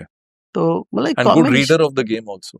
हाँ, विकेट कीपर था तो वो बताता रहता था, वो भी स्ट्रीट स्मार्ट था। वो सब लोग क्या है ना, हम बार बार वही घूम के आएंगे ना, तो फिर आप बचपन में लौट के आ जाओगे। अच्छा भैया, कितनी विचित्र बात है ना कि आप वो फाइनल खेले और हमने ये डिस्कशन किया, लेकिन उस फाइनल के अंदर कितने प्लेयर्स के करियर बने। हाँ, आपने अभी विजय यादव का नाम लिया, हाँ, सचिन तेंदुलकर फिर लेजेंडरी फिगर बनते ही चले गए, काम्बली रेगुलरली टीम में आ गए, अजय जडेजा को इंडियन टीम में चांस मिल गया, सलिल अंकोला इंडिया के लिए खेले हुए थे, संजय मांजरेकर एस्टैब्लिश्ड प्लेयर थे, वो इंडिया खेल रहे थे, अबे कुरविला को इंडिया में चांस मिला, और आपकी टीम की तरफ से एक प्लेयर ने बहुत फिर अहम भूमिका निभाई, वो थे विजय यादव। और देखिए, आप लोग राइवल होके खेल रहे थे, इतिहास बताता है, और अजरुद्दीन ने भी एक इंटरव्यू में बोला था कि वो साउथ अफ्रीका के अगेंस्ट लास्ट ओवर में 6 या 7 रन चाहिए थे, तो विजय यादव उनके पास आए कि सचिन को आप ओवर दो, तो कपिल पाजी उस एंड से डाल रहे थे, तो सचिन ने ओवर डाला और 3 रन का ओवर डाल दिया, उसमें 2 आउट भी कर दिए और इंडिया मैच जीत गया था वो सेमी में। और वो हो रहा था ईडन गार्डन्स में। देखो क्रिकेट कैसे जुड़ा हुआ है, निटेड है ना। 1991 में आप सेमीफाइनल वहां खेले, फाइनल में सचिन विजय यादव अगेंस्ट थे, और अब इंडिया के लिए एक स्ट्रैटेजी बना रहे हैं। विजय क्या है ना कि यदि आप, क्योंकि मैं विजय को तो 15 साल की उम्र से हम लोग साथ थे। विजय ना बहुत ही मतलब अपने आप में मतलब कॉन्फिडेंट, और मतलब होता है ना, एक तो विकेट कीपर था, तो एक चालाक बहुत है खेलने के लिए, वो मतलब जो चालाकी चाहिए होती है उसमें वो थी। तो उसने ऐसा ही कहीं हमारे बहुत सारे लोकल मैच के अंदर कि भाई किस टाइम पे उसको एक अपना एक एक्सपीरियंस होता है कि जहाँ पर भी, तो उसने मतलब इस एक तो बताओ ना, एक तो जूनियर प्लेयर और आप इतने सीनियर प्लेयर को के लिए बोल रहे हो या कप्तान को एक एडवाइस दे रहे हो जी कि भाई सचिन ये ओवर डालेगा तो ज्यादा अच्छा डलेगा। तो मतलब वो उसी से दर्शाता है ना कि वो खेल को बारीकी को वो भी बहुत अच्छी से समझता है। और कहते हैं जीत गए तो तालियां, नहीं तो गालियां, तो दोनों चीज हो सकती थी उसके अंदर। जी। तो वो जीत गए तो तालियां बज गई, और सचिन उसका मतलब सचिन भी बहुत रिस्पेक्ट करता था उसको, और अच्छे सचिन तेंदुलकर में भी एक कपिल पाजी की तरह तो ग्रेट क्रिकेटर्स है ना, कि ये अच्छे क्रिकेटर को पढ़ लेते थे कि इनके अंदर इनकी जो स्ट्रॉन्ग पॉइंट्स हैं, वो क्या स्ट्रॉन्ग पॉइंट्स है और हम उनका कैसा टीम के लिए, भारतीय टीम के लिए लाभ उठा सकते हैं। वो आप कभी भी आप देखेंगे मतलब कहीं से, चाहे वो हिस्ट्री कभी, चाहे वो उनसे पहले, अच्छा बेदी पाजी के करेंगे जमाने में, गावस्कर के सर के बारे में बात करेंगे, या कपिल देव, या आज की जनरेशन में बात करेंगे, मतलब चाहे जो भी करंट खेल रहे हैं, प्लेयर अच्छे प्लेयर को नहीं छोड़ता। वो जो भी चीज है, वो एसोसिएशन या वो लॉबी, कुछ भी हो सकता है, पर प्लेयर को पता होता है कि कहाँ प्लेयर है। मैंने भी एक प्लेयर को मैं बहुत बड़ा प्लेयर मानता था, मतलब फॉर एग्जांपल आपको बता दूं, जी। पर एक मैच था Delhi versus rest of India, तो एक प्लेयर था जो मेरे बैच का था, मुझे बहुत पसंद था कि वो बहुत अच्छा खेलता है। उसने विकेट को देखा और शाम के बाद आया तो उसने बोला मेरे पेट खराब हो गया है, मैं नहीं खेल रहा कल। तो मैं नहीं कह रहा मैं बहुत ज्यादा कुछ क्रिकेट खेला हूँ, पर उस क्रिकेटर का आप नाम नहीं लेना चाहोगे? हाँ, नाम नहीं लूंगा क्योंकि आप जानते हैं उसको। अच्छा, तो मैं उसके पास नहीं, बात नहीं है वो, पर अब बहुत उम्र समय बीत गया, पर अब मैंने उस दिन लिस्ट से उसका नाम काट दिया। तो क्या कि भाई नहीं, ये बड़ा प्लेयर नहीं है, क्योंकि बड़ा प्लेयर होता तो कहीं से भी खेलता। तो वो क्या ग्रीन टॉप था? नो, खराब विकेट था, स्लो विकेट, टर्निंग विकेट था वो, और वो बैटर थे। वो बैटर थे। तो बोला मैं नहीं खेलूंगा। हाँ, मतलब मेरी तबीयत ठीक नहीं है, मतलब उसको मतलब लूज मोशन लग गए। उससे पहले तबीयत ठीक थी? हाँ, मतलब जब 2 घंटे, तभी ये कहावत है ना, विकेट देख के आपका पेट खराब हो जाता है। तो ये कहावत है क्रिकेट से। तो उसमें क्या होता है कि कई बार क्या होता है कि ना, मैं तो चलो एक उसमें से छोटा सा प्राणी हूँ जो उसके अंदर क्रिकेट खेल रहा था, पर वही चीज यदि मान लो जो ग्रेट प्लेयर है उसको पता चल जाए, तो उसके आगे भी जितने वो क्रिकेट खेला था, बहुत उसके आगे भी वो बहुत फर्स्ट क्लास मैच खेला है, हो सकता है उतने भी ना होते। वो तो मेरे को उसको पता थी कि हम दोनों रूम पार्टनर थे। ये होता है भैया कि हम एक दूसरे की ना क्रिकेट खेलते हुए हमें लगता है कि ये प्लेयर जो है मेंटली बड़ा टफ है। हाँ, यहाँ मेंटल टफनेस जो है ना, वो तो बहुत काम करती है। तो मेरा यही है कि चूज करके मत खेलो। आपका काम है, आपका जो भी चीज है आपका काम है, आपको जाके खेलना। तुम्हें वो हर सिचुएशन आपके मतलब की नहीं हो सकती है, तो इसलिए आपको क्या है कि आप अपनी जो तैयारी की है, आपने जो मेहनत की है, आप अपना काम करो। तो ये चूज करके खेलते कुछ करते हैं तो वो चूज ही रह जाते हैं, फिर वो कभी कोई और चूज नहीं करता उनको। हरियाणा और बॉम्बे का जो फाइनल हुआ, विनोद कांबली को उस समय आप कैसे देखते थे? एक ना विनोद कांबली ना एक डिफरेंट टाइप का प्लेयर था। बोला जैसे आज की क्रिकेट को आप देखते हो ना कि मिडिल स्टंप पे खड़े हो गए, ऑफ स्टंप पे खड़े हो गए, वो उस जमाने में भी मिडिल ऑफ पे ही खड़ा होता था। अच्छा। हाँ, वो लेग स्टंप और ऑफ स्टंप में तीनों विकेटों के बीच में खड़ा होता था। तो वो गार्ड कैसे लेते थे? वो गार्ड से लेग स्टंप ऐसे करके तीनों गार्ड करके ले लिया, तीनों विकेट के बीच में ही खड़ा होता था। तो उसको ये पता था मेरे पैड में बॉल नहीं लगेगी। तो उसकी अपनी सेटिंग थी, उसकी अपनी सेटिंग थी। जो अच्छी बॉलें हैं, जो हम कहते हैं ना कि भाई जिधर की तरफ स्पिन हो रही है, जिधर स्विंग उधर खेलो, वो उसको उल्टा खेल जाता था आराम से, और कनेक्ट भी अच्छा कनेक्ट करता था। उसको क्या है कि जो लोग उसको जिस बॉल को मिड ऑफ पे मार रहे हैं, वो उस बॉल को मिड विकेट पे मारता था, क्योंकि तीनों विकेट के बीच में खड़ा था। तो वो आपको दिक्कत हो रही थी उस मैच में उसे बॉल डालने में? नहीं देखो, ना ये दिक्कत तो नहीं, कहना मुश्किल हाँ, होगा कि दिक्कत दिक्कत हो नहीं रही थी, होती। बट टफ बैट्समैन टू बोल। नहीं, वो क्या था, वो टफ था, उसको रन बनाने आते थे। ओके। देखो क्या होता है कि एक होते हैं बहुत कह के भाई बहुत सुंदर से रन दिख रहे हैं, रन कम बनाए पर सुंदर। जी। एक वो है कि जो उस जमाने में उल्टा मतलब उस जहां वो मारता हो गैप ही जगह होगी, मतलब उस जगह फील्डर नहीं होते उसका, क्योंकि बल्ला जिस तरह चलता है वो वहां फील्डर नहीं रखते। उस जमाने में आप जो फील्डर का एक सिस्टम होता है रखने का, तो बाद में आपको रियलाइज होता है यार ये तो इसका गेंद इधर जाता है, जब तक तो बहुत आगे निकल चुका होता है, जब तक तो बहुत रन बन चुके होते हैं। तो मतलब काम्बली में एक अलग क्लास थी। अलग क्लास थी वो, कामली की एक बहुत अलग क्लास थी, मंजरेकर की और अलग क्लास थी। मंजरेकर बहुत अच्छा था, मंजरेकर बहुत लेट खेलता था, बहुत पीछे से बैटिंग करता था, मतलब वो बहुत अच्छा स्क्वायर ऑफ द विकेट, जो मतलब सारे ड्राइव तो मारता था पर बहुत नजदीक से भी बहुत स्क्वायर ड्राइव अच्छा खेलता था। भैया मंजरेकर से मैं एक्चुअली ओलंपिक्स कवर करने गया था 2021 की, तो उसकी जो कवरेज है बॉम्बे से हो रही थी सोनी टेलीविजन के लिए, और ये 2021 में जो ओलंपिक्स हुई थी, टोक्यो 2020 नाम था, लेकिन ओलंपिक्स हुए थे 2021 में। वहां पर मंजरेकर आए थे कमेंट्री करने के लिए, तो हमारा बबल बना हुआ था, उस बबल में ओलंपिक्स के कमेंटेटर्स थे और क्रिकेट की सीरीज शुरू हो गई थी इंग्लैंड के साथ, उसके कमेंटेटर्स थे। द ग्रेट सुनील गावस्कर से वहां मिले, उनके साथ पहली बार खाना पीना हुआ, मंजरेकर से मिले। आप जानते हैं, मैंने मंजरेकर को एक चीज बोली, मैंने कहा संजय भाई आपको पता है, आपको तो पता होगा, लेकिन मुझे एक बात पता है, बहुत लोगों को नहीं पता, कि आपने एक वनडेयर में, जो एक क्लब क्रिकेट थी, जो कॉर्पोरेट लीग होती है, तो आपने डबल 100 मारा हुआ उस पर। तो यूं देख के मुझे बोला हाँ है तो सही। मैं कहा फिरोजा कोटला में आपने बांधा? बोले तुम्हें कैसे पता? मैं कहा वाज अ किड, मैं आपको देख रहा था खेलते हुए। लेकिन उस मैच में मंजरेकर ने इतने छक्के मारे थे, और वो शायद कैंपलास्ट या एमआरएफ की टीम से खेल रहे थे, हाँ, कुछ सारा का पे कोई टूर्नामेंट या था, वो सनग्लेस ऐसे लोकल मफतलाल थी, हाँ। वो टीम थी, और स्कॉच ट्रॉफी थी। और मंजरेकर को लोग कहते हैं कि बड़े टेक्निकली परफेक्ट, लेकिन उस गेम में उनको चेस करना था अराउंड 300, और 200 खुद मार दिए थे उन्होंने। पूरा टूर्नामेंट में वही मैन ऑफ द सीरीज था, पूरा टूर्नामेंट उसने पूरा वन साइड जिताया था वाला वो मैच, क्योंकि हम भी किसी और टीम से खेल रहे थे। उससे पहले जब ये इंडिया टीम में भी आया था, तो यूनिवर्सिटी से लेकर इसने 12-13 कंटिन्यूस मारे थे। टेक्निकली परफेक्ट थे काफी। हाँ, मतलब इस 100 रन मतलब कंटिन्यूस मारे थे इसने। मतलब जो काउंटिंग शुरू होती है ना, तो आप पिछले वाले भी काउंट कर लेते हो, जैसे वो फर्स्ट क्लास में मारे तो आप यूनिवर्सिटी के भी काउंट कर लेते हो, लोकल के भी काउंट कर लेते हो, तो 12-13 तो इज अ गुड प्लेयर वो। मतलब प्लेयर तो मतलब, और मतलब आप बोले मंजरेकर बहुत ब्रिलियंट, यदि आप कहो जितना अच्छा था उतना उससे कम खेला। अच्छा, अब एक बात करते हैं जहां आपका जुड़ाव हुआ, खेलते खेलते आपकी जॉब लगी ओएनजीसी में, और ओएनजीसी एक बहुत बड़ी कंपनी है, भारत की तो महारत्ना कंपनीज में से एक है। लेकिन ओएनजीसी की एक बात है कि उन्होंने टॉप प्लेयर्स जो हमारी कंट्री के हैं उनको उन्होंने जॉब प्रोवाइड की, बहुत सारे टेस्ट प्लेयर्स उस टीम में आए। अभी के जो लेजेंडरी विराट कोहली, वो तो आज की डेट में भी ओएनजीसी से जुड़े हुए हैं, बहुत कम लोगों को इस बात का पता है। लेकिन ओएनजीसी में एक प्लेयर की बात आपसे करना चाहूंगा जिनको आप बहुत पसंद करते हैं और आपकी बड़ी अच्छी कमराडरी है उनके साथ, और वो है वीरेंद्र सहवाग।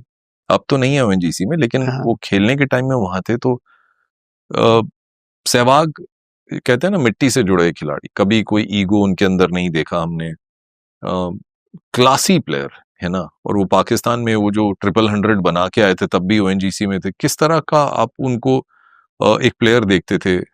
जब हम सचिन की भी बात कर ली, स्ट्रीट स्मार्ट जड्डू की भी बात कर रहे हैं, विजय यादव की भी हमने बात की, तो वो किस कैटेगरी में, आप उनको किस कैटेगरी में देखते हो? वीरेंद्र सहवाग ना अपनी बैटिंग में बहुत श्योर था, मतलब सबसे बड़ी क्या है कि मैं छक्का मारूंगा, जो तय होता ना कि भाई मैं मारूंगा तो मैं मतलब किसी भी विकेट पे मैं मार दूंगा। दूसरा है कि वो भी वही स्ट्रीट स्मार्ट वाले जो क्वालिटी होती है, सबके अंदर सब स्ट्रगल करके आए लोग हैं। ओके। भाई नजफगढ़ से आप स्कूटर में या वैसे करते आगे आते थे और आप दिल्ली में खेलते थे, तो वो इसके अंदर एक क्वालिटी थी। मैं उसका एक किस्सा सुनाता हूँ आपको। जी। हमारा एक फाइनल था, आप एयरफोर्स ग्राउंड पालम वाला, रणजी ट्रॉफी क्लब टूर्नामेंट का फाइनल था। तो ये वेस्ट इंडीज में खेल रहा था ओके। वीरेंद्र सहवाग। तो वहाँ से उसने फ़ोन करके बोला कि मैं ये मैच कल खेलूँगा। तो हमने सोचा कि वेस्ट इंडीज़ से आएगा, कैसे खेलेगा? ये फ़ोन वेस्ट इंडीज़ से आया? हाँ, वेस्ट इंडीज़ से। सहवाग ने आप लोगों को किया हाँ, क्योंकि मतलब वो हमारे ओएनजीसी का मैनेजमेंट में जो था ना, ओके। जैसे जो हमारे मैनेजर थे, उनको बोला कि मैं मैच खेल रहा हूँ कल। तो उसने अपने कैलकुलेशन लगाई कि मैं यहाँ से फ्लाइट पकड़ूँगा लंदन, लंदन से मैं आ जाऊँगा बॉम्बे, बॉम्बे से एक पालम एयरपोर्ट पे वहीं उतरूँगा और उस मैच एयरपोर्ट पे ही था। एयरपोर्ट के पास हाँ, वही पालम का वाला जो ग्राउंड है। एयरफोर्स का ग्राउंड है। जी, जी। तो पूरा वो अपना उसने कैलकुलेशन करके वो वैसे ही बिल्कुल वहाँ से चला वेस्ट इंडीज़ से, वहाँ से लंदन, लंदन से वो होता हुआ बॉम्बे, बॉम्बे से उसने रात की जो भी 2 3-4 बजे की फ्लाइट पकड़ी, 6 बजे वो यहाँ पर, साढ़े 6 बजे ग्राउंड के अंदर। हम पहुँचे 7 बजे, क्योंकि हम साढ़े 7 बजे का मैच था, गर्मियों का मैच था। वाह! वेस्ट इंडीज़ से बंदा पहले आ गया हाँ, ग्राउंड हमसे पे। पहले आके वो पहुँच गया, वाह! वहाँ पर पहुँच के बैठा हुआ था, हम जब पहुँचे तो बैठा हुआ था। तो भई तो आपने अपने आप को, एक तो आप कह रहे हो कि जब तक वो काफ़ी ग्रेट हो चुका था, मतलब हुँ, काफ़ी उसका मतलब ब्रिलियंट, मतलब वो बड़ा प्लेयर बन चुके थे। हुँ, तो बड़ा प्लेयर ऐसे ही बनता है। फिर वो आया, उसने देखो पूरी रात कहीं न कहीं ट्रैवलिंग करी है हुँ। और उसने 70 बॉल में 140 रन बना दिए। क्या गज़ब हाँ, प्लेयर है। क्योंकि क्या है कि कमिटमेंट है कि ओएनजीसी ये फाइनल जीते। वाह! तो क्या होता है कि जब वो कमिटमेंट से आप खेलते हो, तो वो आप उसको आज एग्जाम्पल के तौर पे ले रहे हो। उस एग्जाम्पल को हमने कहीं न कहीं अपनी कंपनी में, अपने मैनेजमेंट में कम हुँ, से कम 10 बारी बोला होगा ये बात वाह! कि और भई मेरे ख्याल से वीरेंद्र सहवाग को एज़ एन एम्बेसडर ओएनजीसी ने बहुत बहुत पोर्ट्रे भी किया यस, है ना? वो मतलब वो क्या है कि जो आपने हमारा देखा होगा कि जो जहाँ से सबसे ज़्यादा ऑयल निकलता है, बॉम्बे हाई। जी, जी। तो एक फ्रेंडली मैच खेलने देहरादून गए थे ये, हुँ, मतलब एग्जीबिशन मैच था। एज़ ए ब्रांड एम्बेसडर गए थे वीरेंद्र मैच खेलने। हुँ। तो वहाँ जाके बात हुई कि भई ऐसे बॉम्बे हाई के अंदर है, कहता है मैं भी जा सकता हूँ क्या? ये जो बॉम्बे हाई प्लेटफ़ॉर्म है, प्लेटफ़ॉर्म, समुंदर के बीच में जो प्लेटफ़ॉर्म्स हाँ, बने हैं, प्लेटफ़ॉर्म है वहाँ जो, से हिंदुस्तान अपना क्रूड ऑयल निकालता है। हाँ, उस प्लेटफ़ॉर्म्स की बात कर रहे हैं। जो कहते हैं समुंदर के अंदर 150 किलोमीटर हाँ, अंदर हाँ, जाना हाँ। पड़ता है उसके अंदर। हाँ। तो उसके अंदर एक सिस्टम होता है, एक जी, मतलब जी। कि परमिशन वगैरह सबका सिस्टम होता है। ओके। तो बोला कि क्यों नहीं? तो वहाँ ये कहते हैं वहाँ बात हुई, तो आई अगले थिंक ये बॉम्बे के किसी भाग से ये चॉपर से ही आप प्लेटफ़ॉर्म पे बॉम्बे जा से सकते जाना हैं। पड़ता है, चॉपर फिर से वहाँ जाके। हेलीपैड बना तो हेलीपैड उस बने हुए हैं अंदर, जैसे होता है अलग-अलग हमारे जैसे हो ना वहाँ पे जी, जी। 3-4 हमारे हेलीपैड हैं, अलग-अलग हैं, जो ओके। अलग-अलग जो साइड पे उतरना जी, होता है। जी। तो उसमें से एक वो मतलब इस अपने आप में टफ जगह है हुँ, और वहाँ पे एक अलग दुनिया है। क्योंकि जब हुँ। ऑयल आपको तो लगता है कि आपने तो भारत पेट्रोलियम पंप पे लगाया ₹150 का, तो ₹500 का पेट्रोल ले लिया, हाँ, ऐसा नहीं है। बोलते भी हैं जल्दी भर दे। जल्दी भर दे, ऐसा नहीं हुँ, है, क्योंकि आप जब ज़मीन के नीचे, आप 3 किलोमीटर नीचे या 4 किलोमीटर नीचे तब पाइपलाइन होती है हुँ, और एक तरीके से ज़ीरो एरर के पर यानी हम जो रिस्क है ना हमारा 0% पे होता है। यदि आप 1% भी उसमें कुछ गड़बड़ हो गई, तो प्लेटफ़ॉर्म तो उड़ेगा, नुकसान तो होगा ही हमारी गवर्नमेंट को या हमें, पर आदमी कोई नहीं बचेगा उसके अंदर। तो आप इतना सेफ्टी एंगल से उसको लेके चलते हुँ। हो। तो उसके अंदर क्या है, जितना भी जो वीरेंद्र सहवाग वहाँ गया उसको बहुत पसंद आया। कहता मैं एक रात यहाँ रुक सकता हूँ? कहता हाँ। मतलब वीरेंद्र सहवाग वहाँ प्लेटफ़ॉर्म में गए? हाँ, प्लेटफ़ॉर्म में क्या गया, मतलब प्लेटफ़ॉर्म देखने या लोगों से मिलने? लोगों से मिलने। उन्होंने बोला कि चलो इस बारे में लोगों से भी मिलूँगा, क्योंकि वहाँ क्योंकि जितने भी पर्सनेल हैं वो ओएनजीसी के। ओएनजीसी के होते हैं। ओके। तो क्या होता है ना कि क्या होता है कि आपके हीरोज़ हैं, हुँ, तो आप उनको तो मिल नहीं सकते।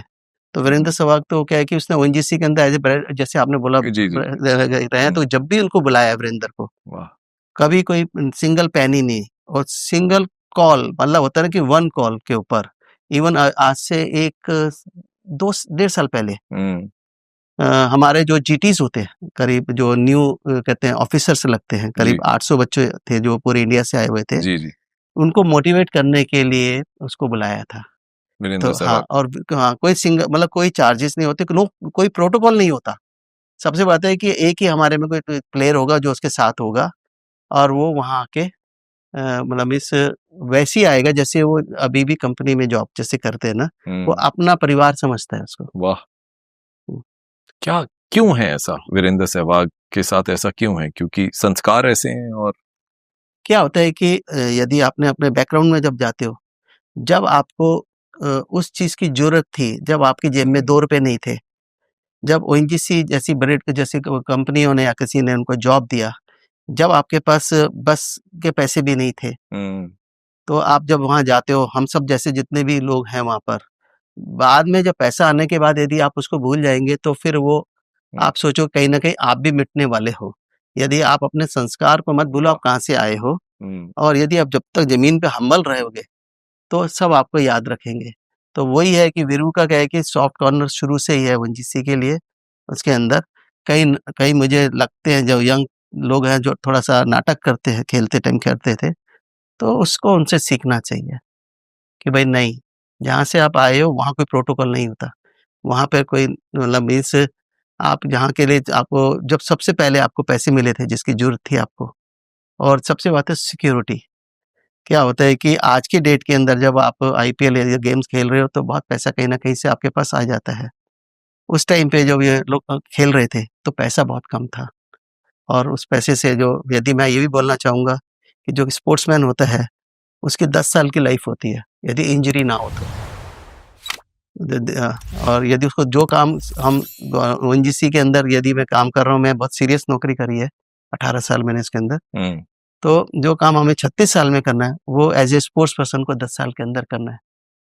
तो मगर ओएनजीसी के अंदर जो मैंने सीखा, यदि मैं अपने पर्सनली बोलूँ कि जितना प्यार मुझे खेल की दुनिया में मिला, तो मैं बोल सकता हूँ उससे ज़्यादा प्यार मतलब इस मेरा फर्स्ट लव है, उससे ज़्यादा मुझे मेरे जब मैं अपने मेन स्ट्रीम में चला गया एचआर के अंदर, उससे ज़्यादा इज़्ज़त और उससे ज़्यादा प्यार और उससे ज़्यादा मुझे कॉन्फिडेंस दिया गया जो मेरे पास, क्योंकि बाय बर्थ जो खेलने का था, जो आप क्योंकि आप अपने सीनियर को अपनी राय भी दे देते हो जहाँ पे और लोग नहीं देते, तो आप एज़ ए स्पोर्ट्स पर्सन अपनी राय देता है। वो कहता नहीं ऐसे नहीं ऐसे कर लेंगे, चाहे वो कोई भी किसी भी लेवल का ऑफिसर क्यों ना। एब्सोल्युटली। तो वो हमने वहाँ पर जब किया तो उतना ही इसके अंदर हमें प्यार मोहब्बत मिली, और फिर उन्होंने हमें सिखाया कि ओएनजीसी ज़मीन से लेकर और आसमान तक आपको सब कुछ दिखाती है। मतलब मीन्स हम कहते हैं 3000 मीटर नीचे हम जब ऑयल ढूँढते हैं, तो उसके बारे में रिसर्च वालों से हम बात करते हैं, जब भी हमें मौका मिलता था। ड्रिलिंग वाला अपना जो 3000 मीटर पे देख रहा है कैसे ऑयल है या नहीं, रिस्क कितना क्या है, हाई प्रेशर क्या है कि इसमें इतनी हमारे पास टेक्नोलॉजी नहीं है, हाई प्रेशर है कि ये खराब फट गया तो ये हम नहीं काम करेंगे इसके अंदर, और बहुत पैसा इन्वॉल्व है। बस यही है कि ओएनजीसी के अंदर की जो मैं बार-बार कहता हूँ कि वो हमेशा ही बोलते थे गो फॉर एक्सीलेंट। कोई भी चीज़ कर रहे हो, कहते हैं नहीं, क्योंकि हम कहते हैं हम ऑयल हैं, हम महारत्ना कंपनी है, कि कोई भी चीज़ शॉर्टकट में नहीं होगी। पूरा उसकी ब्रीफिंग होगी, और कहते हैं जो बेस्ट चीज़ हो सकती है या हम खरीद सकते हैं, वही लेंगे। तो वो एक सीखने को बहुत मिलता है, जो जो मुझे उतना चीज़ खेल के अंदर थोड़ी कम मिली थी। तो वो मेरे को अब मेरे अपने पर्सनल करियर के अंदर मेरे को बहुत काम आई कि यार ये कैरेक्टर मेरे लिए वेरी, वेरी इम्पोर्टेंट, कि भई जितना डिसिप्लिन है तो उतना कैरेक्टर भी आपका साथ होना चाहिए, क्योंकि आप किसी छोटी चीज़ के अंदर ना फँस जाएँ।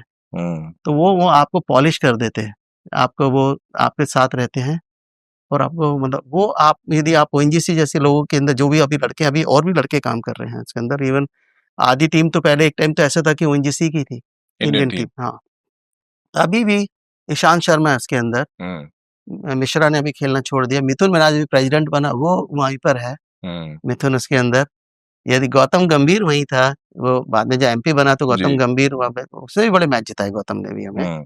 गगन खोड़ा है उसके अंदर, शरणदीप है जो दिल्ली का चीफ कोच है इसके अंदर, फॉर्मर सेलेक्टर बना है इसके अंदर, प्लेयर है। इसके अलावा आप बोलोगे मुनाफ पटेल है इसके अंदर, परवीन कुमार है इसके अंदर। तो आप यदि मैं बहुत सारे नाम कर रहा हूँ, कुछ ऐसे प्लेयर है जो अनलकी जो नहीं खेले, जैसे रुजवान शमशाद। यदि आप यदि वो भी मैं एक अनलकी प्लेयर में मानूंगा जिसको इंडिया खेलना चाहिए था, खास तौर पे एशिया के अंदर जो गेम होते हैं जहाँ पर श्रीलंका, बांग्लादेश और पाकिस्तान जैसी जगह के अंदर, तो मैं समझता हूँ कि उसको भी चांस बनता, तो वो भी टर्नर ऑफ द गेम है ना, गेम को पलट बहुत अच्छा उसका भी, मतलब लोग बोलते हैं कि स्पिन को बहुत अच्छा खेलता, तो मैं कहता हूँ ये 150 रन बनाए तो कुछ मीडियम पेसर को भी तो बनाए होंगे। बिल्कुल। तो अच्छा था वो भी, फील्डर भी बहुत अच्छे थे। हाँ, मतलब मैं इससे जितने भी लड़के हैं अभी करंट में बोलोगे, यदि आप बोलोगे अमित शर्मा है, वो कहीं ना कहीं मैच रेफरी रहता है, फिरोज गिराशा मैच रेफरी रहता है इसके अंदर। यदि आप आईपीएल के प्लेयरों की बात करोगे, संदीप शर्मा है इसके अंदर, जो क्या बोलते हैं, जो प्लेयरों को ढूंढते हैं, क्या बोलते हैं इसको, टैलेंट हंट के अंदर। तो यानी कोई ना कहीं कुछ काम कर रहा है। गौतम वडेरा है, तो यानी आप वहां पर जितने भी लड़के लिए गए लगभग वही थे, सारे बहुत अच्छे थे।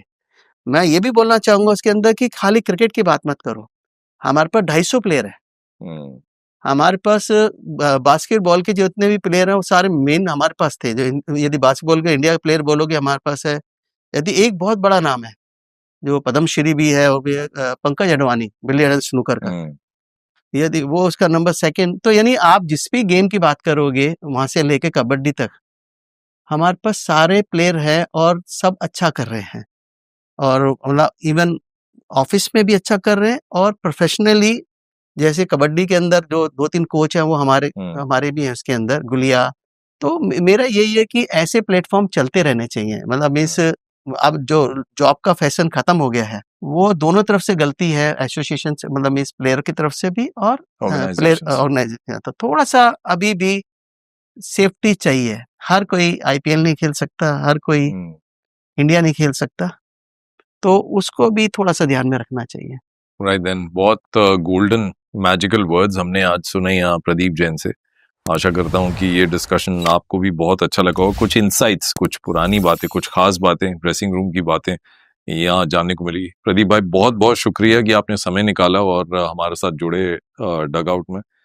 और मौका मिलेगा तो हम एक और मीटिंग रख लेंगे, और इस बार डग आउट में नहीं, क्रिकेट के नेट्स में, क्रिकेट के मैदान में।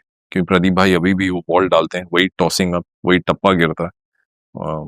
बॉलिंग के बारे में मौका मिलेगा तो थोड़े और बारीकियां आपसे जानेंगे। हाँ, वो मेरा पैशन है, मेरा प्यार वही है। इससे पहले कि हम प्रदीप जैन जी से डग आउट से विदा लें, क्योंकि लेफ्ट आर्म स्पिनर 350 विकेटें रणजी ट्रॉफी में, और उसके बाद वनडेज में लगभग 50 विकेटें, तो 400 के ऊपर फर्स्ट क्लास विकेट जिसके पास हो, जिस लेफ्ट आर्म स्पिनर के पास हो।